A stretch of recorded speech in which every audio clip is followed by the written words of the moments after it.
सो hi everyone, आज के इस वीडियो में हम चैप्टर 4 रिप्रोडक्टिव हेल्थ के बारे में पढ़ेंगे।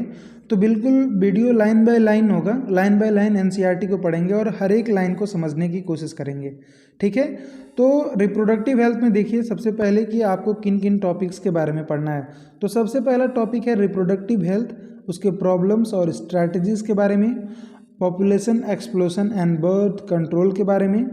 तीसरा जो टॉपिक है आपका मेडिकल टर्मिनेशन ऑफ प्रेगनेंसी, जिसको एमटीपी कहते हैं। फिर एक टॉपिक है सेक्सुअली ट्रांसमिटेड डिजीज़ और एक लास्ट टॉपिक है इनफर्टिलिटी। तो इन सब टॉपिक को हम डिटेल में पढ़ने वाले हैं, जितना भी आपके क्लास 12 के एनसीईआरटी में दिया हुआ है लाइन बाय लाइन, और हर एक चीज़ों को समझने वाले हैं। ठीक है, चलिए तो अब आगे से पढ़ना शुरू करते हैं कि क्या दिया हुआ है इस चैप्टर में आपके।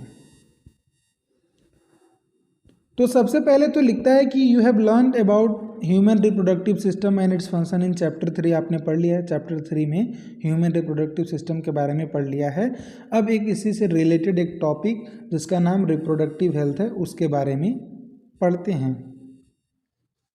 फिर क्या होता है, फिर कहता है कि what do we understand by this term. क्या समझते हैं, रिप्रोडक्टिव हेल्थ का मतलब क्या है। तो यहाँ पे आंसर भी दिया हुआ है कि the term simply refers to healthy reproductive organ with normal functions. तो रिप्रोडक्टिव हेल्थ का मतलब क्या होता है कि हमारे जो रिप्रोडक्टिव ऑर्गन हो वो हेल्दी हों और वो नॉर्मली फंक्शन परफॉर्म कर रहे हों। इसी कंडीशन को, इसी अवस्था को आप रिप्रोडक्टिव हेल्थ वाला कंडीशन कहेंगे। फिर आगे क्या लिखता है, however it has a broader perspective and includes the emotional and social aspects of reproduction also. अगर आप एक ब्रॉड वे में देखेंगे तो क्या इसमें जो इमोशनल और सोशल एस्पेक्ट्स है उन चीज़ों को भी कवर किया जाता है। सेक्सुअल रिप्रोडक्शन से रिलेटेड जो सोशल एंड इमोशनल एस्पेक्ट्स हैं उन सब चीज़ों को भी कंसिडर यहाँ पर किया जाता है।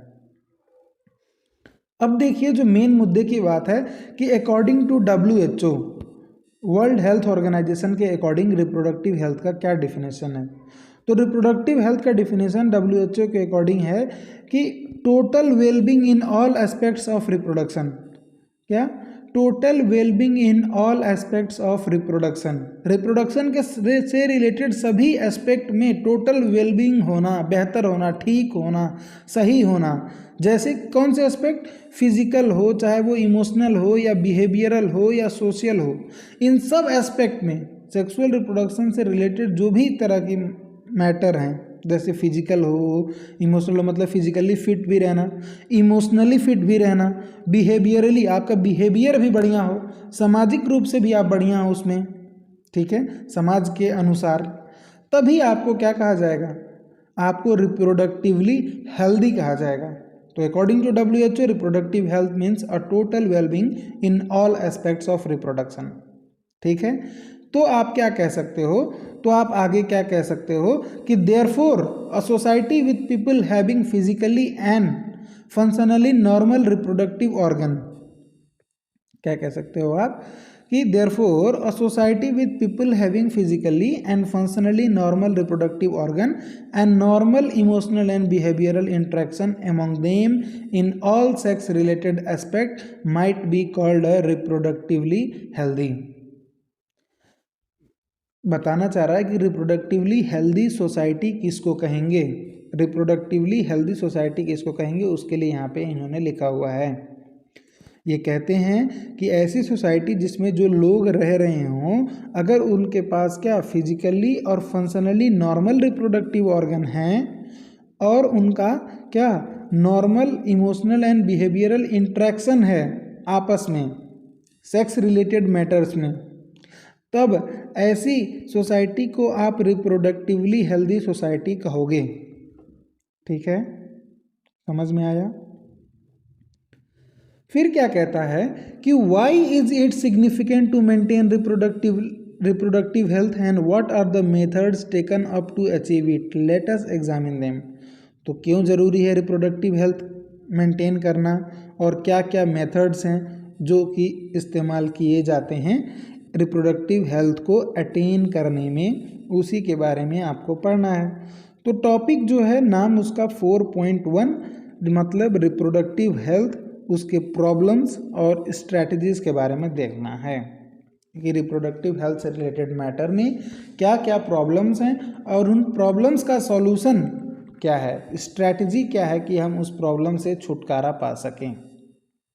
चलिए, तो क्या कहता है यहाँ पे कि देखिए, इंडिया भले ही बाकी चीज़ों में पीछे रह गया हो दुनिया से, मतलब बाकी कुछ कुछ चीज़ें ऐसी हैं ना जिसमें दुनिया से पीछे है थोड़ा इंडिया, पर ये रिप्रोडक्टिव हेल्थ वाले रिलेटेड मैटर में इंडिया सबसे पहला कंट्री था जिसने इन सब चीज़ों से रिलेटेड प्लान्स और प्रोग्राम्स लेकर आए नेशनल लेवल पर।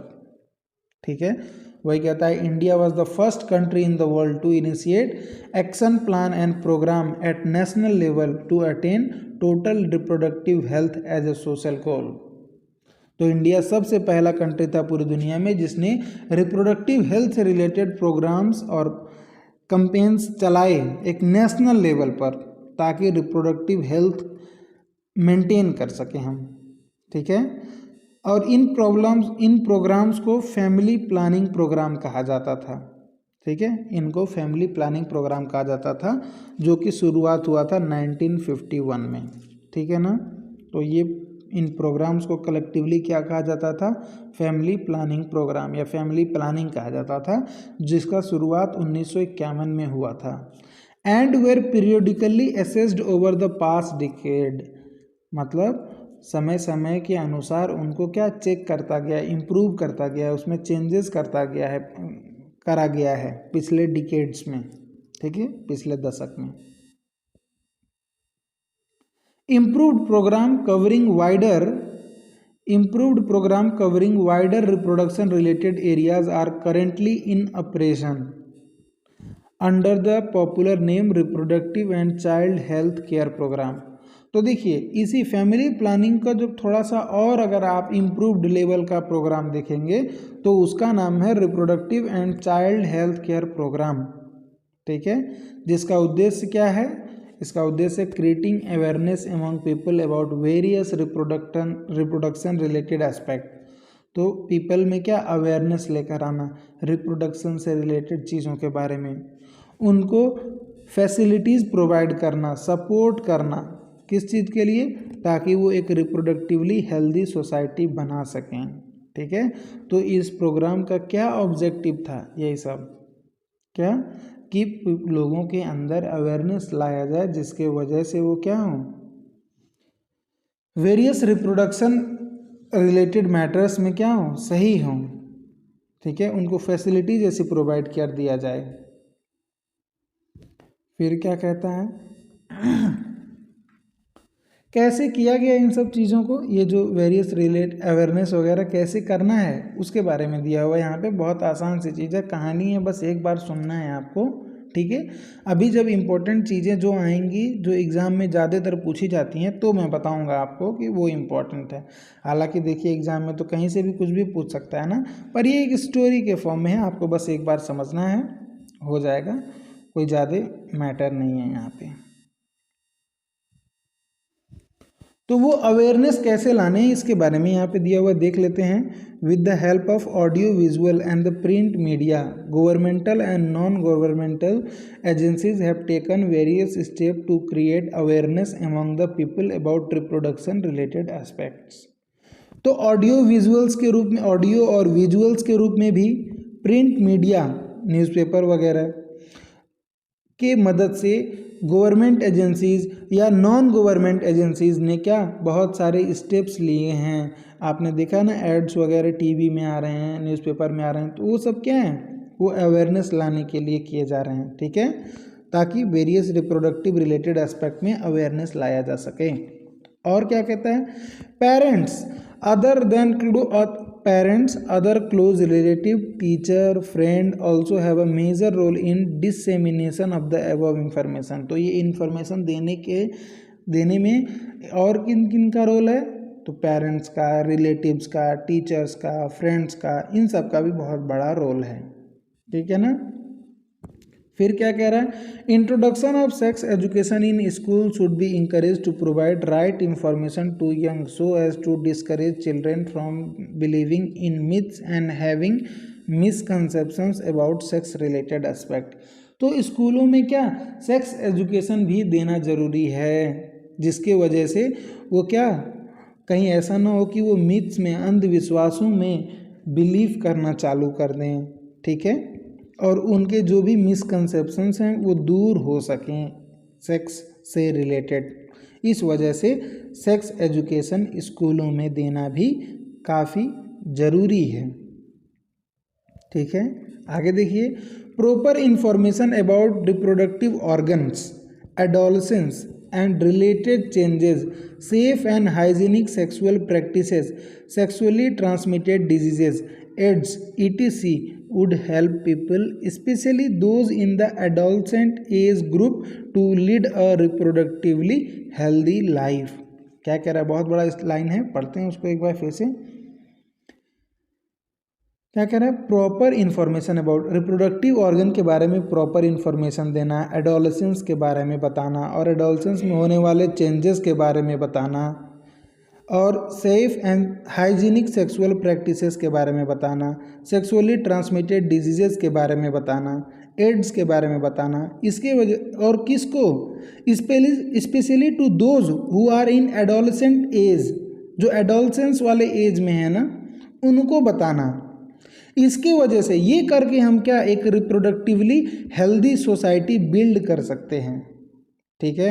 Educating people specially fertile couple and those in the marriageable age group about available birth and control options, care of pregnant mother, post natal care of mother and child and importance of breast feeding, equal opportunities for the male and female child etc would address the importance of bringing up socially conscious healthy families of desired size. फिर क्या कह रहा है, फिर लोगों को educate करना, और ख़ास तौर से किनको, उनको एजुकेट करना जो कि फर्टाइल कपल्स हैं या ऐसे लोग जो मैरिजेबल एज ग्रुप, शादीशुदा उम्र वाले जो लोग हैं, उनको बताना, एजुकेट करना किस चीज़ के बारे में, about the available birth control options, care of pregnant mother का कैसे केयर किया जाए, post natal care of the mother and child, birth के बाद मदर और बच्चे का कैसे ख्याल रखा जाए, ब्रेस्ट फीडिंग का importance, mail and female child के लिए दोनों के लिए इक्वल अपॉर्चुनिटीज़ देना। इसके वजह से क्या होगा, इसके वजह से होगा एक socially conscious healthy family of desired side will be obtained. मतलब एक अच्छी डिजायर्ड साइज की छोटी फैमिली को बेसिकली प्रमोट करने के लिए कह रहा है। तो ये सब कैसे होगा, एजुकेशन से ही तो होगा। और किसको एजुकेशन करने से, किसको एजुकेट करने से, बूढ़े लोगों को नहीं, बच्चों को नहीं, बूढ़े बच्चों को नहीं, ऐसे लोगों को जो एडोलेसेंस ग्रुप में है, जो अभी रिप्रोड्यूसिबल एज में हैं, जो अभी शादीशुदा वाले एज में है उनको। फिर आगे क्या कह रहा है, awareness of problems due to uncontrolled population growth, social evils like sex abuse and sex related crimes etc need to be created to enable people to think and take up necessary steps to prevent them and thereby build up a socially responsible and healthy society. तो क्या लोगों को uncontrolled population growth के बारे में aware करना, social evils जैसे कि सेक्स अब्यूज़ या सेक्स से रिलेटेड होने वाले क्राइम्स के बारे में अवेयर करना, ठीक है। ये सब करने से क्या होगा, and to take necessary step to prevent them thereby build up a socially responsible and healthy society. तो socially responsible and healthy society maintain करने के लिए, बनाने के लिए आपको क्या करना पड़ेगा, लोगों को अवेयर करना पड़ेगा due to against the uncontrolled population growth and social evils like sex abuse and sex related crimes. Okay, आगे बढ़ते हैं। फिर क्या कहता है, successful implementation of various action plans, successful implementation of various action plans to attain reproductive health requires strong infrastructural facilities, professional expertise and material support. तो इन सभी एक्शन प्लान्स को इम्प्लीमेंट करने के लिए क्या चाहिए होगा आपको, इंफ्रास्ट्रक्चर चाहिए होगा ना, प्रोफेशनल्स एक्सपर्ट्स चाहिए होगा ना।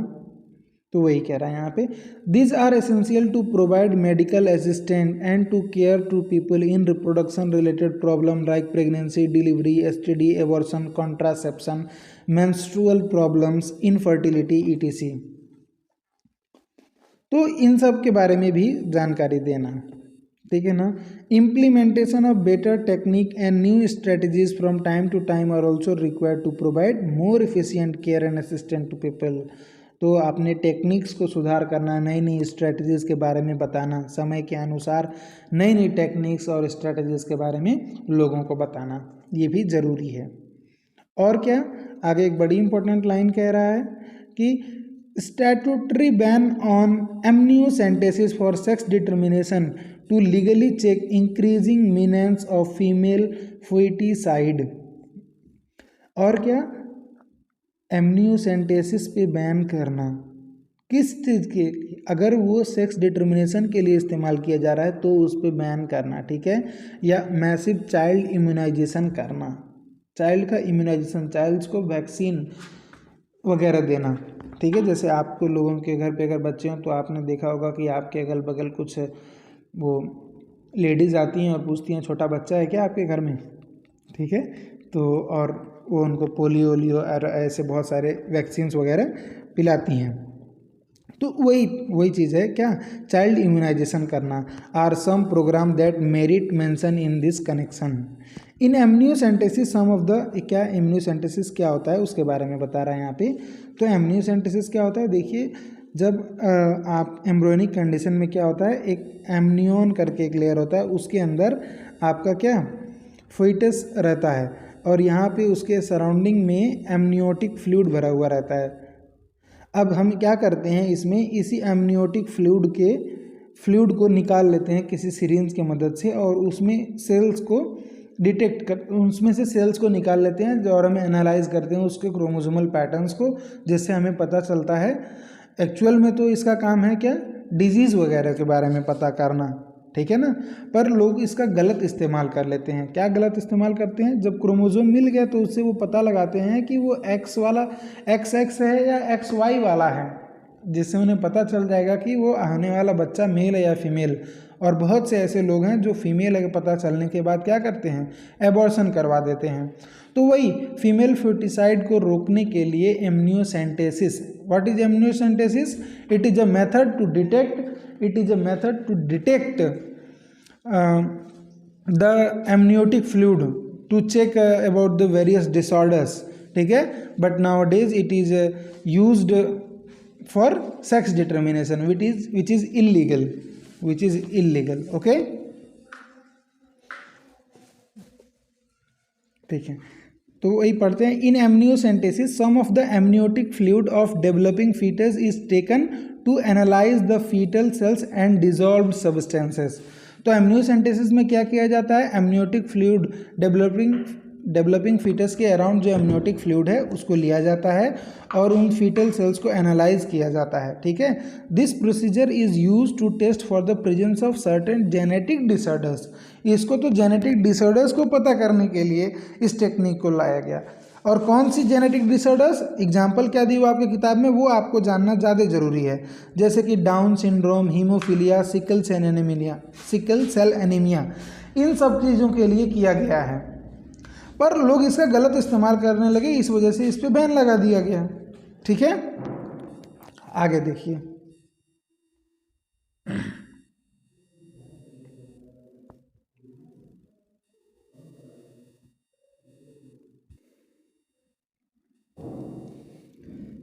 research on various reproduction related areas are encouraged and supported by governmental and non-governmental agencies to find out new methods to improve upon the existing one। तो लगातार क्या रिसर्च किया जा रहा है वेरियस रिप्रोडक्शंस रिलेटेड एरिया में, ठीक है, जो कि गवर्नमेंट एजेंसीज और नॉन गवर्नमेंट एजेंसीज भी इसमें सपोर्ट करती हैं, ताकि जो ऑलरेडी अवेलेबल टेक्निक है उनके अंदर इम्प्रूवमेंट कैसे किया जाए। फिर एक बहुत इंपॉर्टेंट बात जो एग्ज़ाम में आने की पूरी संभावना रहती है, ये क्या कहता है, डू यू नो दैट सहेली a new oral contraceptive for female was developed by scientists at central drug research institute इन लखनऊ। तो आपको क्या कहना है? यस आई नो, क्योंकि मैं बताने वाला हूँ आपको। तो देखिए ये सहेली क्या है? सहेली is a oral contraceptive pills, मतलब ओरल मतलब माउथ से लिया जाने वाला एक कॉन्ट्रासेप्टिव, कॉन्ट्रासेप्टिव मतलब प्रेगनेंसी को प्रिवेंट करने वाली चीज़ें। तो एक ओरल कॉन्ट्रासेप्टिव पिल है, कौन? सहेली, एक नाम है, ब्रांड नेम है, जो कि किसने डेवलप किया था? CDRI लखनऊ, CDRI लखनऊ के साइंटिस्ट ने डिस्कवर किया था इसको। अब इसके बारे में एक और चीज़ें और जाननी है कि ये जो सहेली है ये एक वीकली, सहेली एक वीकली पील होता है। वीकली मतलब वंस अ वीक में एक बार वीक में एक बार लिया जाता है। और ये कैसा होता है? नॉन एस्टेरॉयडल पिल होता है। कैसा?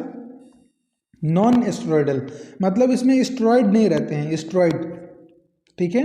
स्टेरॉयड क्या है? केमिकल है, क्योंकि अक्सर आप देखेंगे कि जो भी चीज़ें होती हैं ना, ये हार्मोन वगैरह, आपने पढ़ा है क्लास 11th में जो हार्मोन वाला चैप्टर है, उसमें क्या जो सेक्स ऑर्गन से जो भी चीज़ें निकल रही हैं हार्मोन्स वगैरह, वो कैसे थे? स्टेरॉयडल थे। तो वो जो दवाइयाँ बनती हैं वो भी स्टेरॉयडल नेचर के ही होते हैं, पर सहेली क्या है? एक नॉन स्टेरॉयडल ड्रग है, जो कि आपको इसके बारे में ये चीज़ याद रखनी है, ठीक है ना। फिर क्या कह रहा है? Better awareness about sex related matters, increase number of medically assisted deliveries and better post natal care leading to decrease maternal and infant mortality rate. या increased number of couple with small families, better detection and cure of STDs, and overall increased medical facilities of all sex related problem etc all indicate improved reproductive health of society। तो एक reproductively healthy society के कौन दर्शाता है? कौन कौन सी चीज़ें हैं उसके बारे में यहाँ पे दिया हुआ है, जैसे कि क्या? सेक्स रिलेटेड मैटर्स के बारे में अवेयरनेस हो, medically assisted deliveries, medically assisted deliveries हों, बेटर पोस्ट नेटल केयर हो, decreased maternal and infant mortality rate, maternal and infant मतलब बच्चों की जो मरने की जो रेट है उसको डिक्रीज किया जाए, या मदर के जो मरने का रेट है उसको डिक्रीज किया जाए। ज़्यादा नंबर ऑफ कपल्स हों जिनकी छोटी छोटी फैमिली हो, ठीक है। STDs का क्योर हो, डिटेक्शन हो, या मेडिकल फैसिलिटीज़ में एडवांसमेंट हो। ये सब क्या? यही तो सब तो कैरेक्टर हैं, एट्रीब्यूट हैं एक तरह के, किस चीज़ के? Improved reproductive health of a society के। इसी सब चीज़ों को कर कर ही आप एक सोसाइटी का रिप्रोडक्टिव हेल्थ इम्प्रूव कर सकते हो, इसी के बारे में कहता है।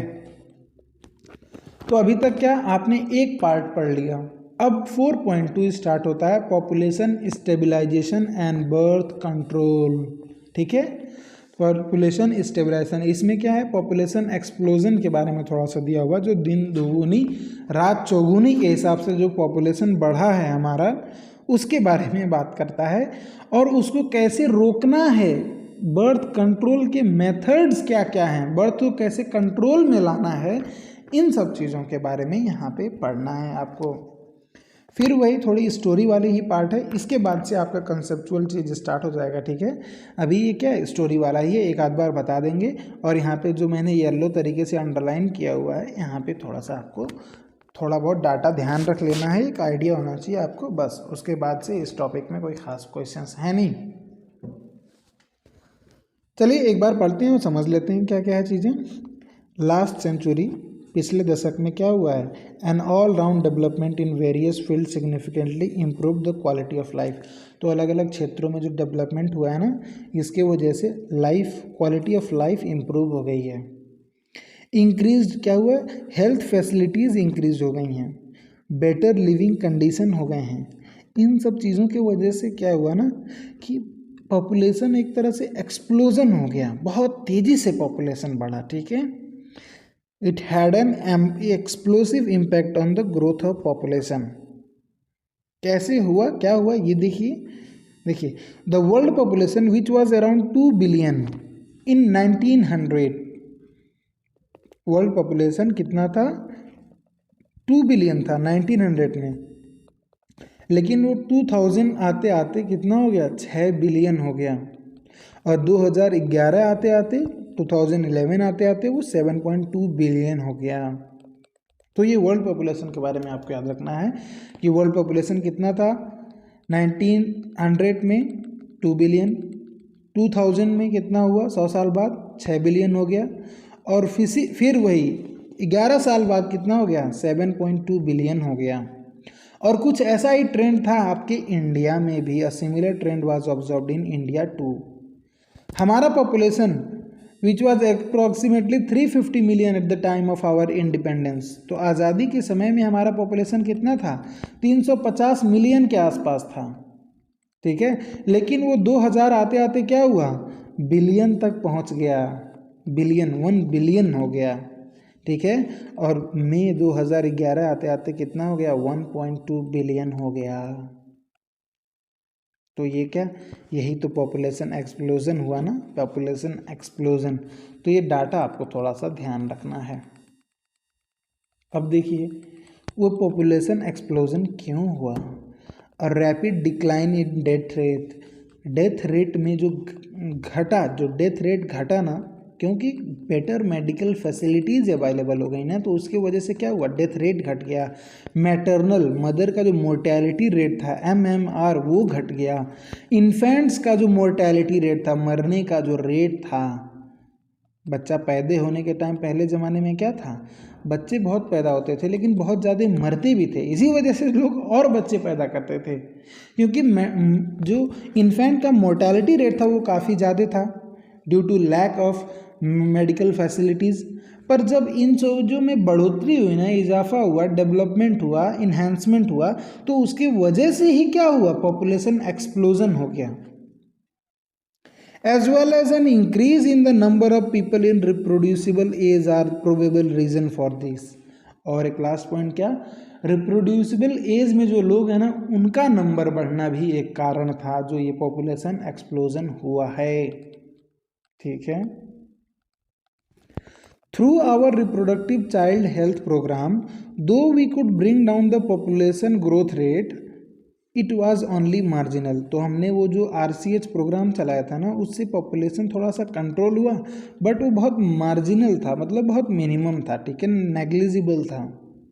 2011 के सेंसस रिपोर्ट के according the population growth rate was less than 2%, मतलब 2% के आसपास था। 2% का मतलब क्या होता है यहाँ पर पॉपुलेशन ग्रोथ में, 2% का मतलब पॉपुलेशन ग्रोथ में क्या है कि 20% पर 1000 पर ईयर। ये क्या रेट है, पॉपुलेशन ग्रोथ का रेट कैसे रिप्रेजेंट करना है कि एक साल में 1000 लोगों पे 20 लोग नए आए, इसका मतलब क्या है 2% ग्रोथ रेट हो रहा है, ठीक है, at a rate which our population could increase rapidly. और ये बहुत बड़ा रेट है जिससे पॉपुलेशन तेज़ी से बढ़ सकता है। Such an alarming growth rate could lead to an absolute scarcity of even the basic requirements that is food, shelter and clothing. In spite of significant progress made in those areas, ठीक है, हालांकि हम इन सब चीज़ों के लिए अगर बहुत ज़्यादा प्रोग्रेस कर लेना, फिर भी क्या, अगर पॉपुलेशन एक्सप्लोजन हो रहा है तो उसके वजह से क्या, अगर इसी रेट से बढ़ता रहेगा तो क्या होगा, जो बेसिक नेसेसिटी है ना इंसान का, क्या, खाना, छत और क्या, कपड़ा, तो रोटी, कपड़ा और मकान की जो ज़रूरत है ना, इसमें भी दिक्कत आने लगेगी, ठीक है। इसके वजह से therefore the government was force to take up serious measures to check this population growth rate. तो इस वजह से क्या हुआ, गवर्नमेंट को कड़े स्टेप्स उठाने पड़े इस पॉपुलेशन ग्रोथ को कंट्रोल करने के लिए, ठीक है ना। आगे देखिए, आगे देखिए क्या कहता है, the most important step to overcome this problem is to motivate smaller families. तो सबसे इम्पोर्टेंट स्टेप क्या है इस प्रॉब्लम को ओवरकम करने का, छुटकारा पाने का इस प्रॉब्लम से, मोटिवेट स्मॉलर फैमिलीज़। तो छोटे परिवार का हम क्या करें, प्रोत्साहन करें, लोगों को अवेयर करें कि आप भैया, या मोटिवेट करें कि छोटी फैमिली रखो, फैमिली छोटी बनाओ, कम बच्चे पैदा करो। कैसे कम बच्चे पैदा करेंगे? By using various contraceptive methods. You might have seen advertisement in the media as well as posters or bills etc showing a happy couple with 2 children with a slogan हम दो हमारे दो, we two our two। तो उसी क्रम में आपने देखा होगा ऐसा क्या एडवर्टाइजमेंट वगैरह में या न्यूज़पेपर में या दीवारों पे बना हुआ रहता है ना, ऐसा 2 लोग बनाए हुए रहेंगे, एक हैप्पी कपल बनाया हुआ रहेगा और उसके साथ 2 बच्चे रहेंगे जिसमें लिखा हुआ रहेगा हम दो हमारे दो, ठीक है ना। Many couples mostly the young urban working one have even adopted a 1 child norm. बहुत सारे जो शहरी लोग हैं, काम काज करने वाले लोग हैं, जो जिसमें मियाँ बीवी दोनों कमा रहे हैं, उन्होंने तो 1 चाइल्ड नॉर्म के भी पॉलिसी को अपना लिया है कि बच्चा एक ही अच्छा, ठीक है। तो statutory raising of marriageable age of the female, क्या रेजिंग मैरिजेबल एज, शादी करने की उम्र को बढ़ाना, फीमेल्स का 18 साल कर देना और मेल्स का 21 साल कर देना। एंड फिर क्या और क्या करना? इंसेंटिव्स देना। इंसेंटिव्स मतलब क्या? वो इंसेंटिव मतलब क्या होता है? वो दिवाली पे मिलता है क्या? बोनस। बोनस इंसेंटिव्स मतलब क्या? बोनस एक तरह से कि सुविधाएं देना, एक्स्ट्रा फैसिलिटीज़ देना। किसको? उसको, जिन कपल्स को जिसके पास छोटी फैमिली है, ठीक है। तो ये सब क्या तरीके हैं, क्या प्रचार प्रसार करना, मोटिवेट करना ताकि स्मॉल फैमिली बनाओ भाई। जैसे पोस्टर्स वगैरह, एडवर्टाइजमेंट देना, हम दो हमारे दो, ये चाइल्ड का, ये बच्चों का, ये फीमेल का शादी करने का उम्र बढ़ा देना, ठीक है। और क्या करना? ऐसे लोग जो कम बच्चे पैदा कर रहे हैं उनको क्या थोड़ी ज़्यादा सुविधा देना ताकि कम बच्चे पैदा करने पे मजबूर हों लोग लालच में आकर, ठीक है। तो कई बार क्या होता है, लालच भी फ़ायदेमंद होती है कि नहीं।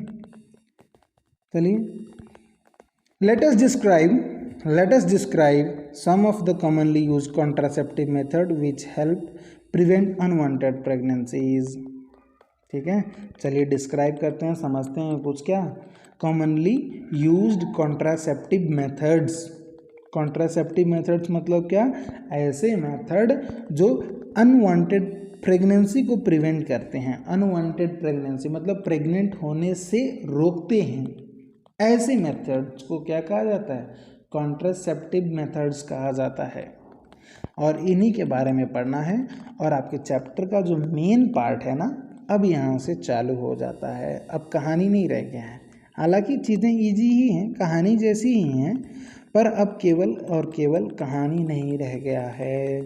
अब जो इस चैप्टर का जो मेन सार है ना, वो स्टार्ट हो चुका है यहाँ से। जो कि पहला टॉपिक इस चैप्टर का मेन टॉपिक क्या है? Ideal contraceptive methods. देखते हैं what do mean by contraceptive methods, what are its character, how it should be, ठीक है। और अलग and different type of contraceptive methods available. तो सबसे पहले देखिए कि एक आइडियल कॉन्ट्रासेप्टिव मेथड्स को, एक आइडियल कॉन्ट्रासेप्टिव को कैसा होना चाहिए,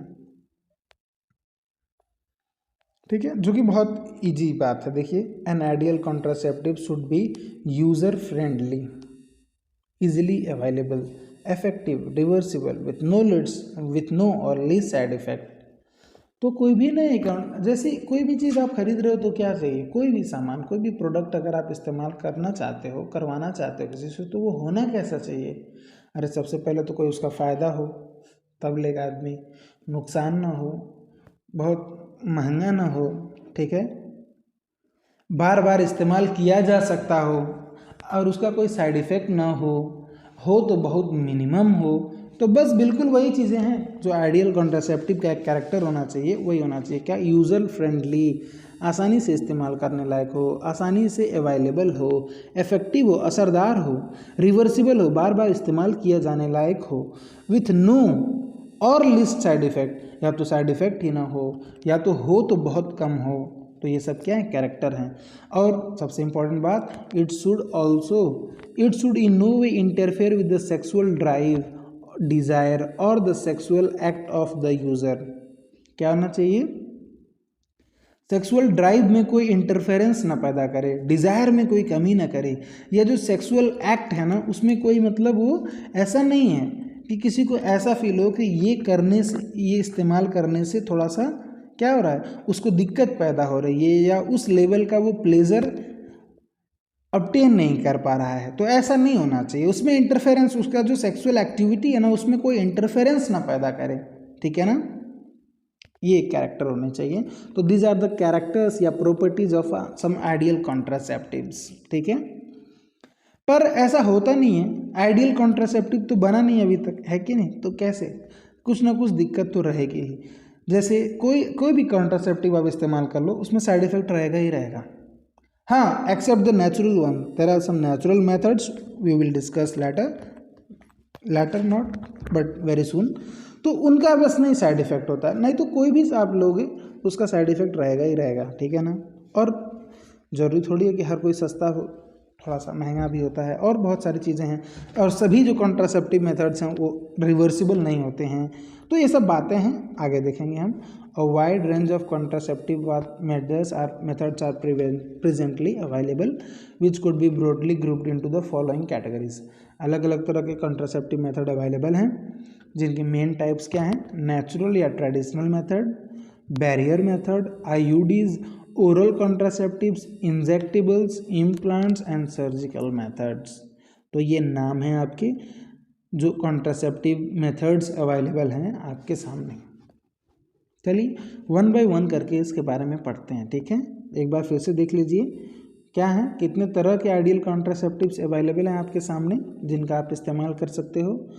नेचुरल मेथड्स, बैरियर मेथड जिसमें कॉन्डम वगैरह आते हैं, IUDs intra uterine devices, oral contraceptives pills जिनको आप कॉमनली कहते हो, टैबलेट्स गोली वगैरह खाते हैं जो, या इंजेक्टेबल्स इंजेक्शन के फॉर्म में लगाए जाते हैं, या इम्प्लांट्स मतलब क्या होता है, ये भी टैबलेट ही होते हैं बट क्या आपकी स्किन के अंदर इम्प्लांट कर दिया जाता है, रख दिया जाता है इसको, जो कि धीरे धीरे रिलीज करता रहता है। लॉन्ग ड्यूरेशन ऑफ एक्शन होता है इसका, ड्यूरेशन ऑफ एक्शन मतलब लंबे समय तक काम करता है, धीरे धीरे रिलीज होता रहता है आपके बॉडी में, ठीक है। और कुछ सर्जिकल मेथड्स, या ये सर्जिकल मेथड मतलब दैट इन्वॉल्व सर्जरी, ऐसे मेथड जो इन्वॉल्व करते हैं क्या, सर्जरी इन्वॉल्व करते हैं। और ये क्या है, इस सर्जरी जिसमें हो जाता है ना, this is a permanent method, ये क्या है, परमानेंट मेथड है, या इसी को टर्मिनल मेथड कहते हैं। तो इसके अलावा जो बाकी है ना वो बाकी टेम्परेरी मेथड्स हैं, और ये surgical method is the permanent method, मतलब this is not reversible, that is not reversible. क्या है आगे देखेंगे डिटेल में। सबसे पहले तो आप शुरुआत कर लेते हैं किससे, नेचुरल मेथड से, ठीक है ना। तो थोड़ा सा देख लीजिए नेचुरल मेथड्स का, यहाँ पे कॉन्डम वगैरह का बनाया हुआ, हालांकि ये नेचुरल नहीं है, नेचुरल क्या है वो देख लेता हूँ, उसके बाद कॉन्डम पे आएंगे भाई। तो जो नेचुरल मेथड है, कॉन्ट्रासेप्टिव मेथड है, उनके बारे में देखिए। तो ये जो नेचुरल मेथड होते हैं ना कॉन्ट्रासेप्शन के, ये किस प्रिंसिपल पे काम करते हैं, ये काम करते हैं इस प्रिंसिपल पे कि ये जो ओवम है आपका और जो स्पर्म है इसको मिलने से रोक दिया जाए, ठीक है ना। और क्या, periodic abstinence is one such method.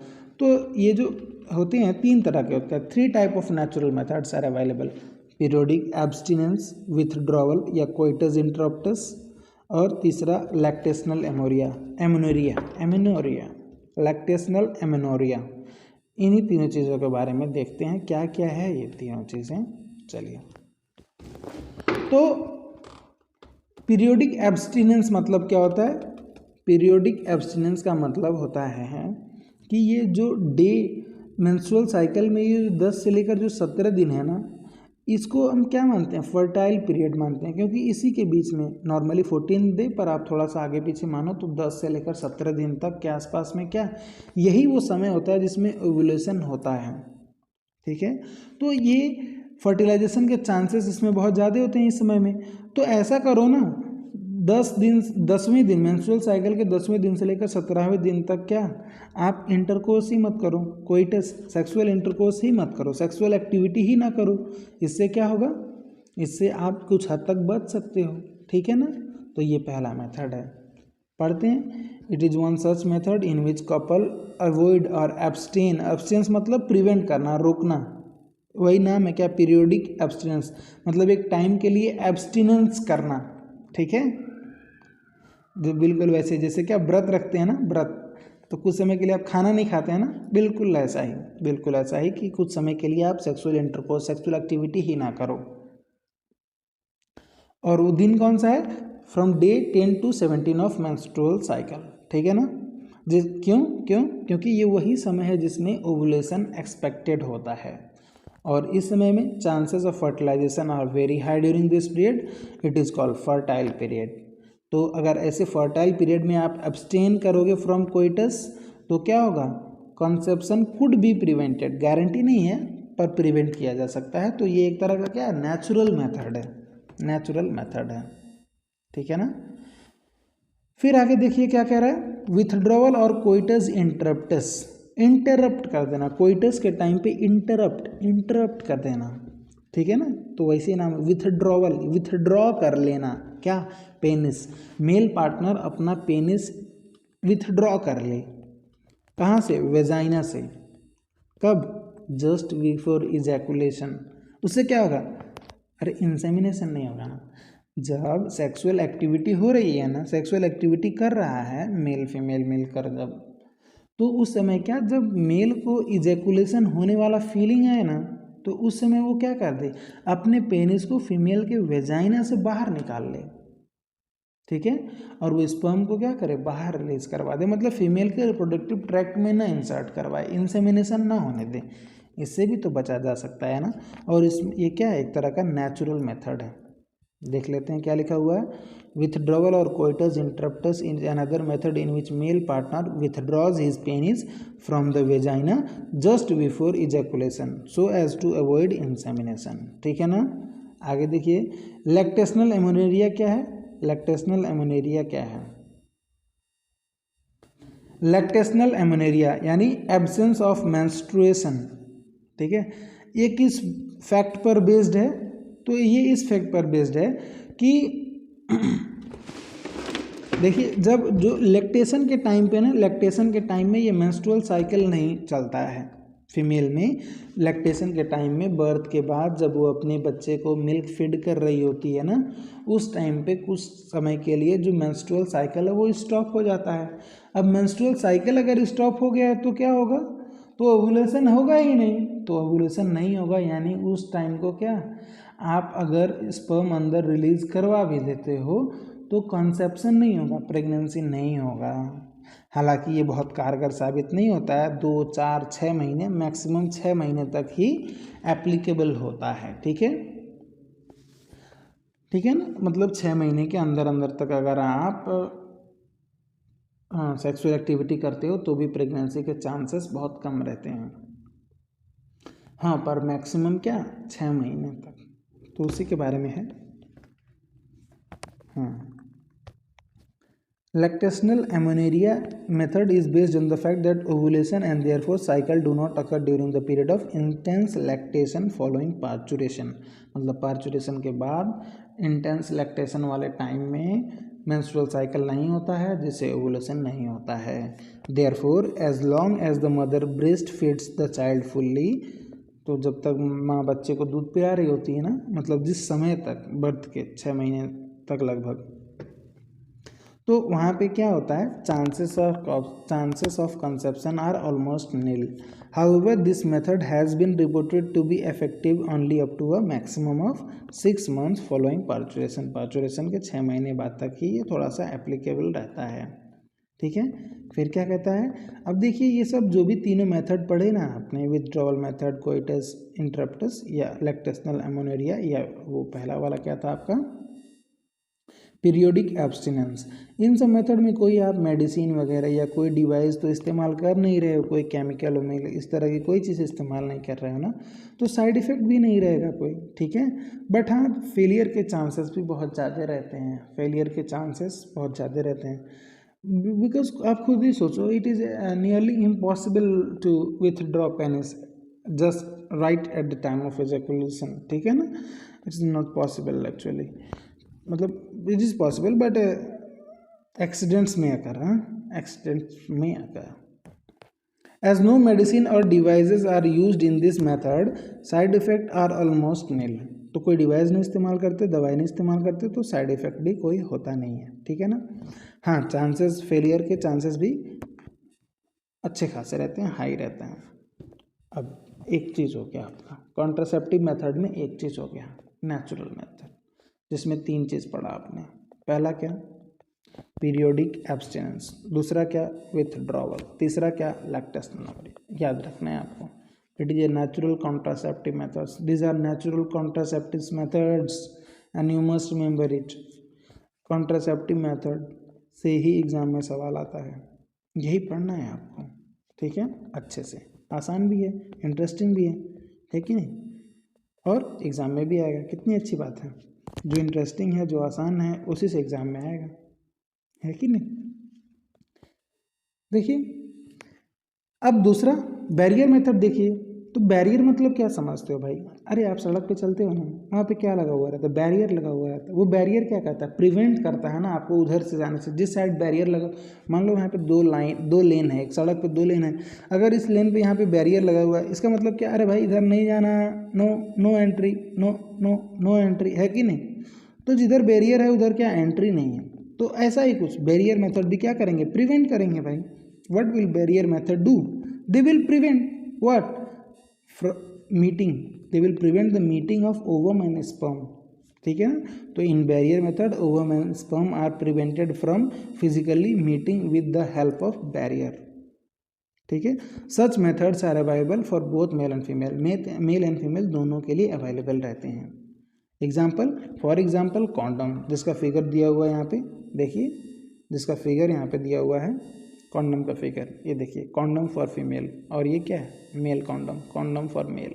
तो दोनों के लिए अवेलेबल होता है, पर जनरली मेल कॉन्डम ज़्यादा पॉपुलर है, मेल कॉन्डम क्या है, ज़्यादा पॉपुलर है, ठीक है ना।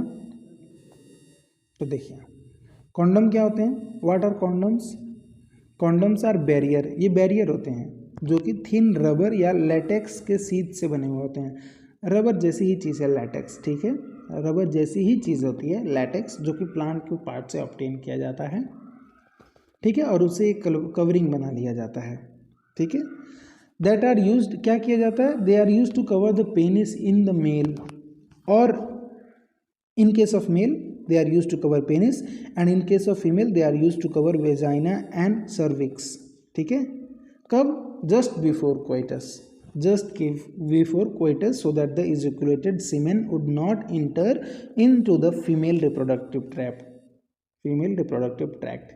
तो कोइटस के जस्ट पहले ये मेल अपने पेनिस पे लगाते हैं कवर करने के लिए, पेनिस को कवर करने के लिए, या फीमेल अपने वेजाइना या सर्विक्स को कवर करने के लिए यूज़ करती हैं, ठीक है, जिससे क्या हो सके, स्पर्म, ताकि आपका स्पर्म क्या हो सके, आपके फीमेल रिप्रोडक्टिव ट्रैक्ट में इंटर ना कर सके, जो कि क्या, कंसेप्शन को प्रिवेंट करेगा।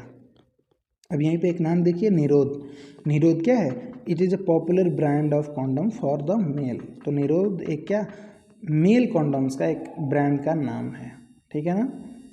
फिर क्या कह रहा है, use of condom has increased in recent year due to its additional benefit of protecting the user from contracting STIs and AIDS, ठीक है।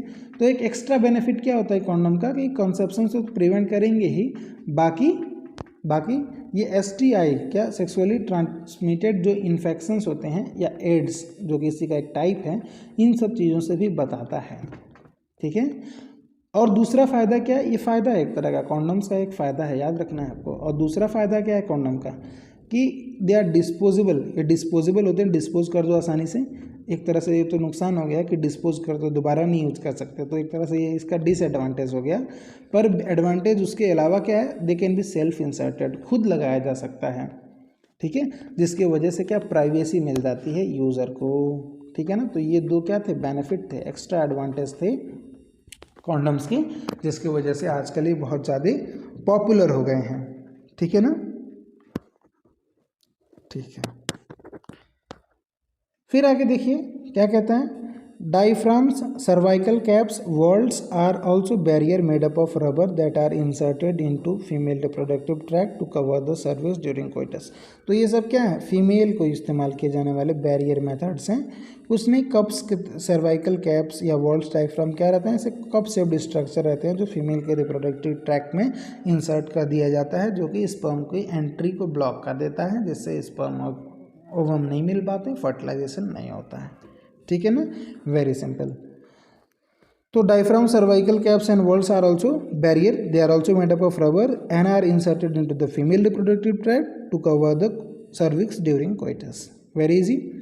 क्या करते हैं, दे प्रिवेंट कॉन्सेप्शन, कंसेप्शन से प्रिवेंट करते हैं। कैसे, they block the entry of sperm through the cervix. ठीक है, हाँ, खास बात, they are reusable. Condoms are not reusable but this diaphragm, cervical caps and vaults are reusable. ठीक है ना।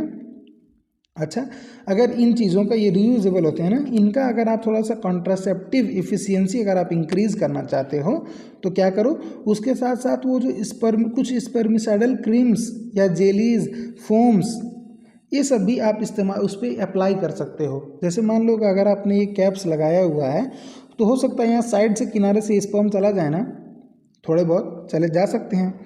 तो उसके लिए क्या करो, यहाँ पे पाउडर्स वगैरह, क्रीम्स वगैरह, लोशंस वगैरह, जेलीज वगैरह अप्लाई कर लो, जिसके अगर इधर से कोई अगर जाना चाह रहा है तो उसके कांटेक्ट में आएगा तो वो स्पर्मिसाइडल एजेंट क्या कर देगा, उसको किल कर देगा, स्पर्म को किल कर देने वाले क्रीम्स या जेलीज या फोम्स। ठीक है, they are also used along with this barrier to increase their contraceptive efficiency.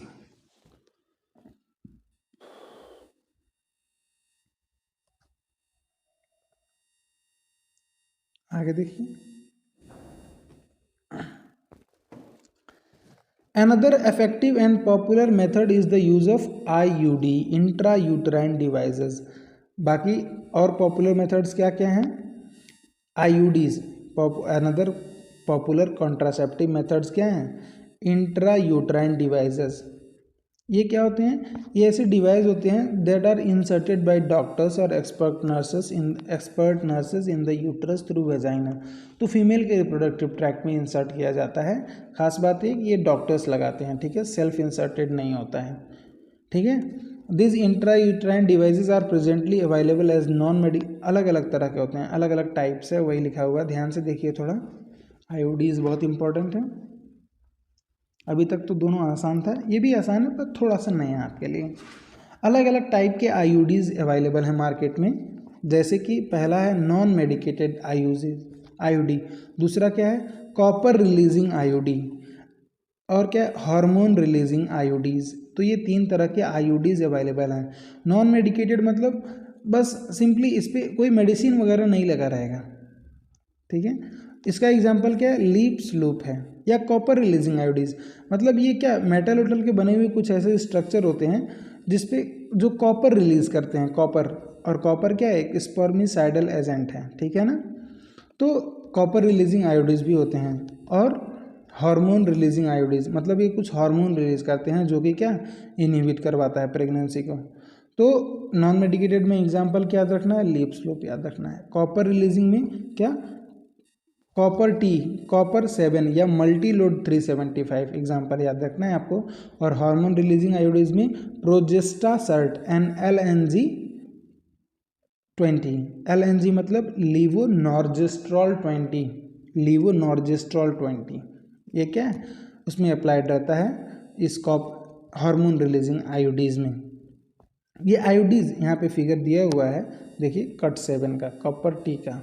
तो ये कॉपर का स्ट्रक्चर होता है जो कि फीमेल के रिप्रोडक्टिव ट्रैक्ट में इंसर्ट कर दिया जाता है, जो कि कॉपर रिलीज करता रहता है, जिसके वजह से क्या होता है, copper is spermicidal in nature. अलग अलग कैसे काम करते हैं ये IUDs, कैसे काम करते हैं ये देखिए। IUDs increase the phagocytosis of sperm with in the uterus. IUDs क्या करते हैं, स्पर्म की फेगोसाइटोसिस को इंक्रीज कर देते हैं। जो फेगोसाइटिक सेल्स है ना वहाँ पे, तो उसको ये क्या करते हैं, स्पर्म की फेगोसाइटोसिस मतलब उसको डिस्ट्रॉय करवाने का प्रोमोट करवा देते हैं। ठीक है, वहीं पे ये तो नॉर्मल हो गया। IUDs का क्या फंक्शन है, जो कॉपर रिलीजिंग IUDs है इसके अलावा और क्या करवाते हैं, वो कॉपर आयन सप्रेस कर देता है स्पर्म की मोटिलिटी को, स्पर्म की मूवमेंट की एबिलिटी को भी कम कर देता है, या फर्टिलाइज करने की एबिलिटी को डिक्रीज कर देता है। तो ये तरीका है कॉपर रिलीजिंग आयोडीज का, ये मैकेनिज्म है, ये how do they show their action, एक तरह से कह सकते हो ये उसका मैकेनिज्म ऑफ एक्शन है।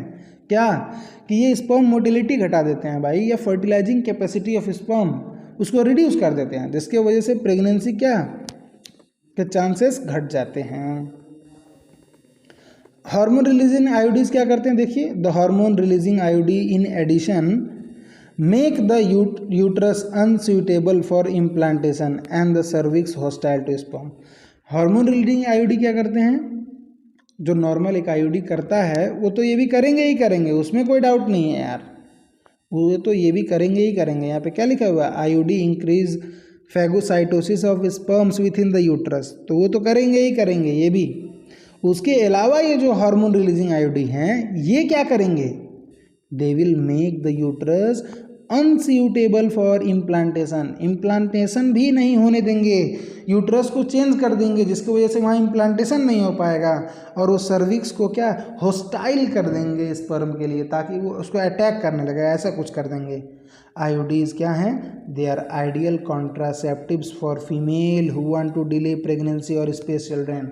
तो ऐसी फीमेल्स जो कि अपने बच्चों के बीच में कुछ देर के लिए गैप देना चाहती है, 3 साल 4 साल का 5 साल का, या वो प्रेगनेंसी को डिले करना चाहती है, उनके लिए ये सबसे बेस्ट टेक्निक है, ये आपको याद रखना है, ठीक है। और दूसरी बात, it is one of the most widely accepted method of contraception in India. तो आपसे पूछा जाएगा इंडिया में most widely used contraceptive methods क्या हैं, तो आप कहेंगे IUDs. What do mean bye IUDs, intra uterine devices, ठीक है ना। चलिए, तो अब बैरियर मेथड भी हो गया, ठीक है, बैरियर मेथड हो गया। अब जो स्टार्ट होगा ना, अब ये पिल्स के बारे में स्टार्ट होगा, ओरल कॉन्ट्रासेप्टिव जो थे ना उसके बारे में, जिसको जो टैबलेट्स होते हैं, टैबलेट के फॉर्म में, जिसको जो हम मुंह से खाते हैं उन्हें ओरल कॉन्ट्रासेप्टिव कहा जाएगा, उसके बारे में देखना है। देखिए, oral contraceptive of small doses either progesterone और progesterone oestrogen combinations is another contraceptive method used by the females। तो ये ओरल कॉन्ट्रासेप्टिव जो होते हैं ये क्या होते हैं, they are actually they contain either progesterone or both progesterone and estrogen, और इसको हम एक कॉन्ट्रासेप्टिव मेथड के तरह इस्तेमाल करती हैं, कौन, फीमेल्स, नॉट मेल्स, ठीक है। तो they are used in the form of tablets, tablet के फॉर्म में इस्तेमाल किए जाते हैं ये, और इनको पॉपुलरली पिल्स कहा जाता है, ठीक है ना।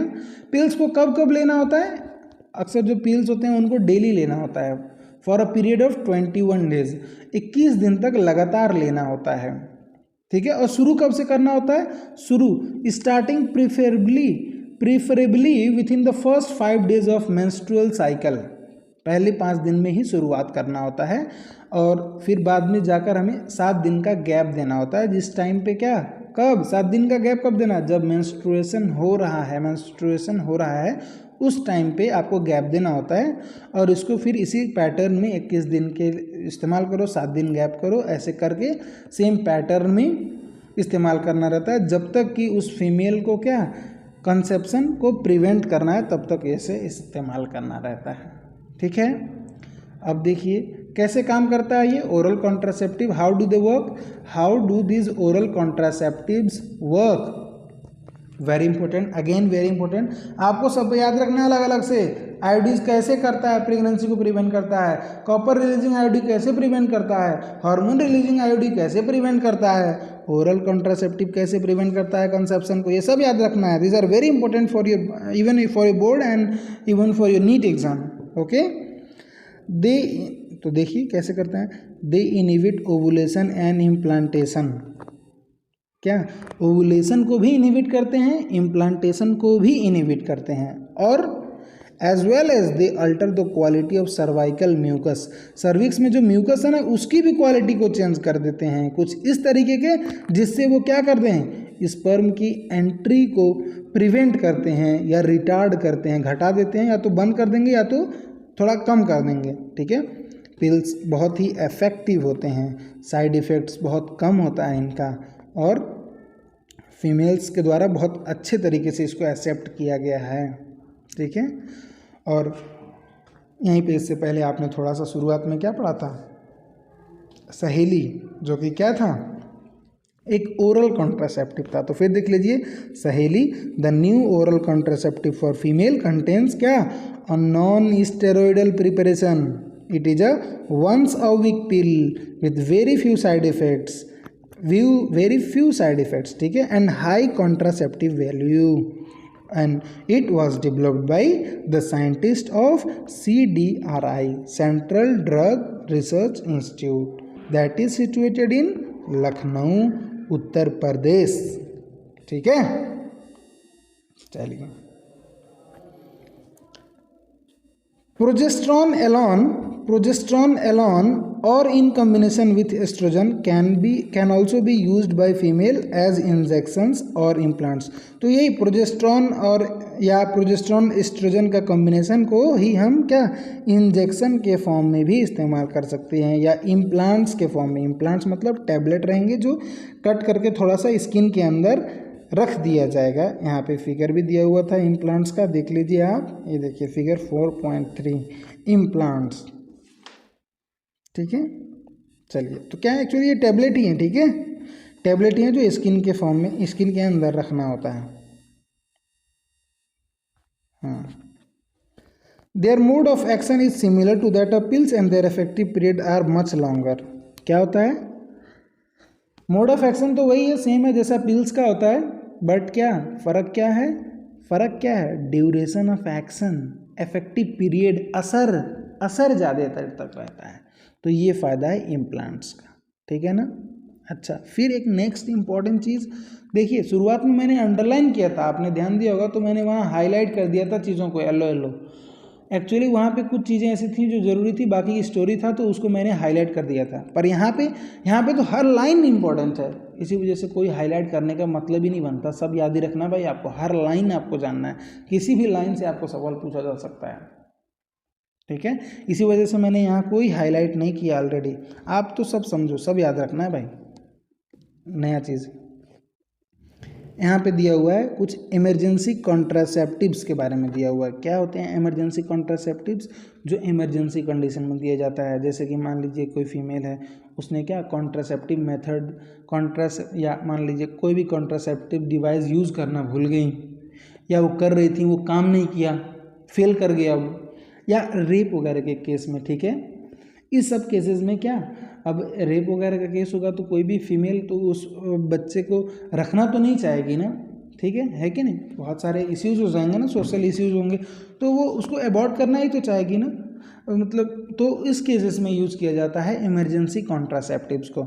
और क्या होते हैं उस इमरजेंसी कॉन्ट्रासेप्टिव में, क्या होते हैं, वही होते हैं प्रोजेस्ट्रॉन और प्रोजेस्ट्रॉन एस्ट्रोजन होते हैं, या प्रोजेस्ट्रॉन होता है, ठीक है। तो वही एडमिनिस्ट्रेशन ऑफ प्रोजेस्ट्रॉन्स और प्रोजेस्ट्रॉन एस्ट्रोजन कॉम्बिनेशन, ठीक है, और आईयूडीज।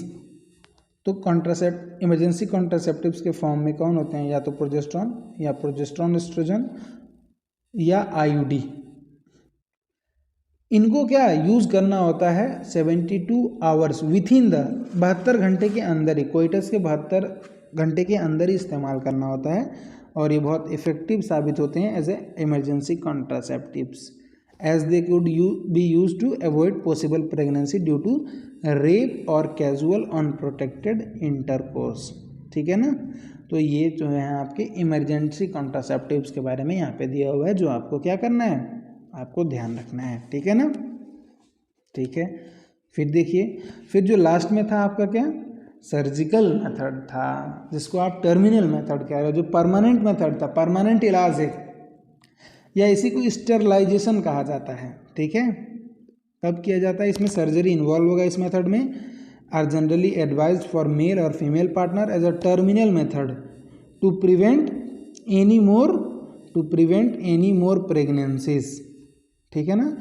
अब इसके बाद प्रेगनेंसी जब कोई नहीं चाहता, मान लीजिए फाइनल हो गया उनका मामला, अब उसके बाद वो नहीं करना चाहते बच्चा प्रोड्यूस, तो आप वो क्या करवा सकते हैं, टर्मिनल मेथड सर्जरी करवा सकते हैं। और ये दोनों में होता है, मेल में भी होता है वैसेक्टोमी, फीमेल मेल में वैसेक्टोमी होता है और फीमेल में क्या होता है, ट्यूबेक्टोमी। फीमेल में क्या होता है, ट्यूबेक्टोमी होता है। ट्यूबेक्टोमी क्या किया जाता है इस प्रोसेस में, देखिए आपका जो ये टेस्टिस है यहीं तो स्पर्म बन रहा है और यही तो ये क्या एपिडिडेमिस वैसा डिफरेंस से होते हुए आपके पेनिस के थ्रू बाहर आता है ना यहाँ से, और फीमेल रिप्रोडक्टिव ट्रैक्ट में चला जाता है अंदर और यहाँ पे फर्टिलाइजेशन वगैरह होता है। तो क्या करो, आपको क्या करना है, आपको ये करना है कि भाई देखो ये जो रास्ता है ना उसी को ब्लॉक कर दो, कट कर दो, ठीक है, vasa deferens tied and cut.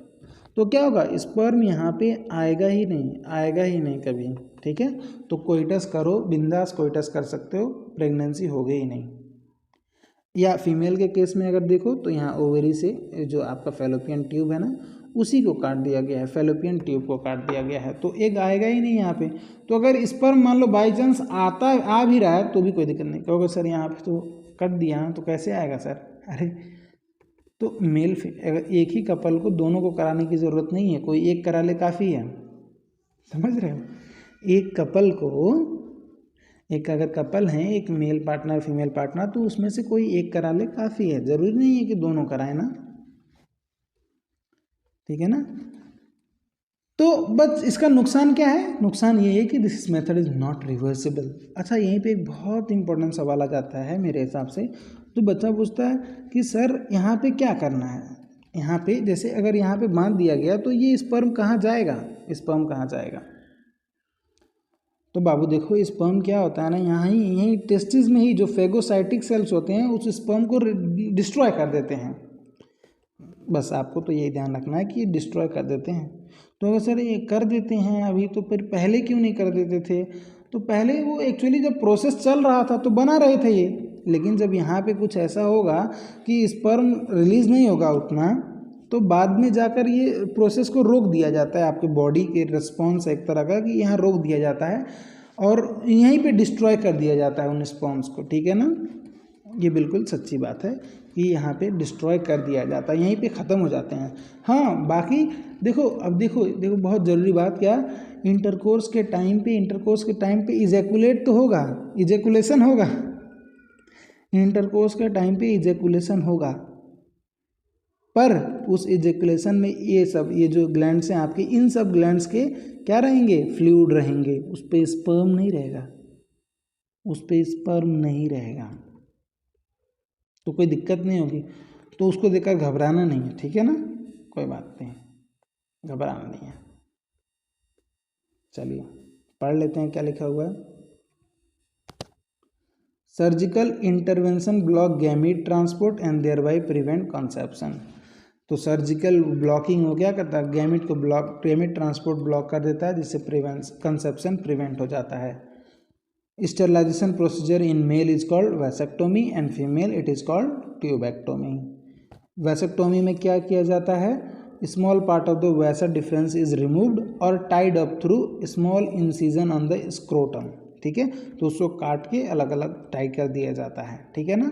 वेरेज in tubectomy fallopian tube को रिमूव कर दिया जाता है, काट के थोड़ा सा रिमूव कर देंगे और उसको बांध देंगे अलग अलग, ठीक है, through a small incision in abdomen और थ्रू वेजाइना।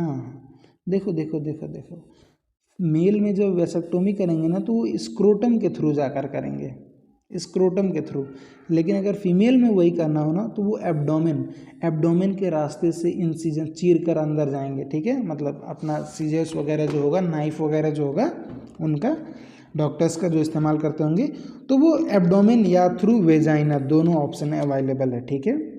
पर चूँकि मेल में तो वेजाइना है नहीं, तो उनको क्या स्क्रोटम के पास ही तो है वैसा डिफरेंस, तो वहाँ से करना आसान होता है, तो वहाँ से किया जा सकता है।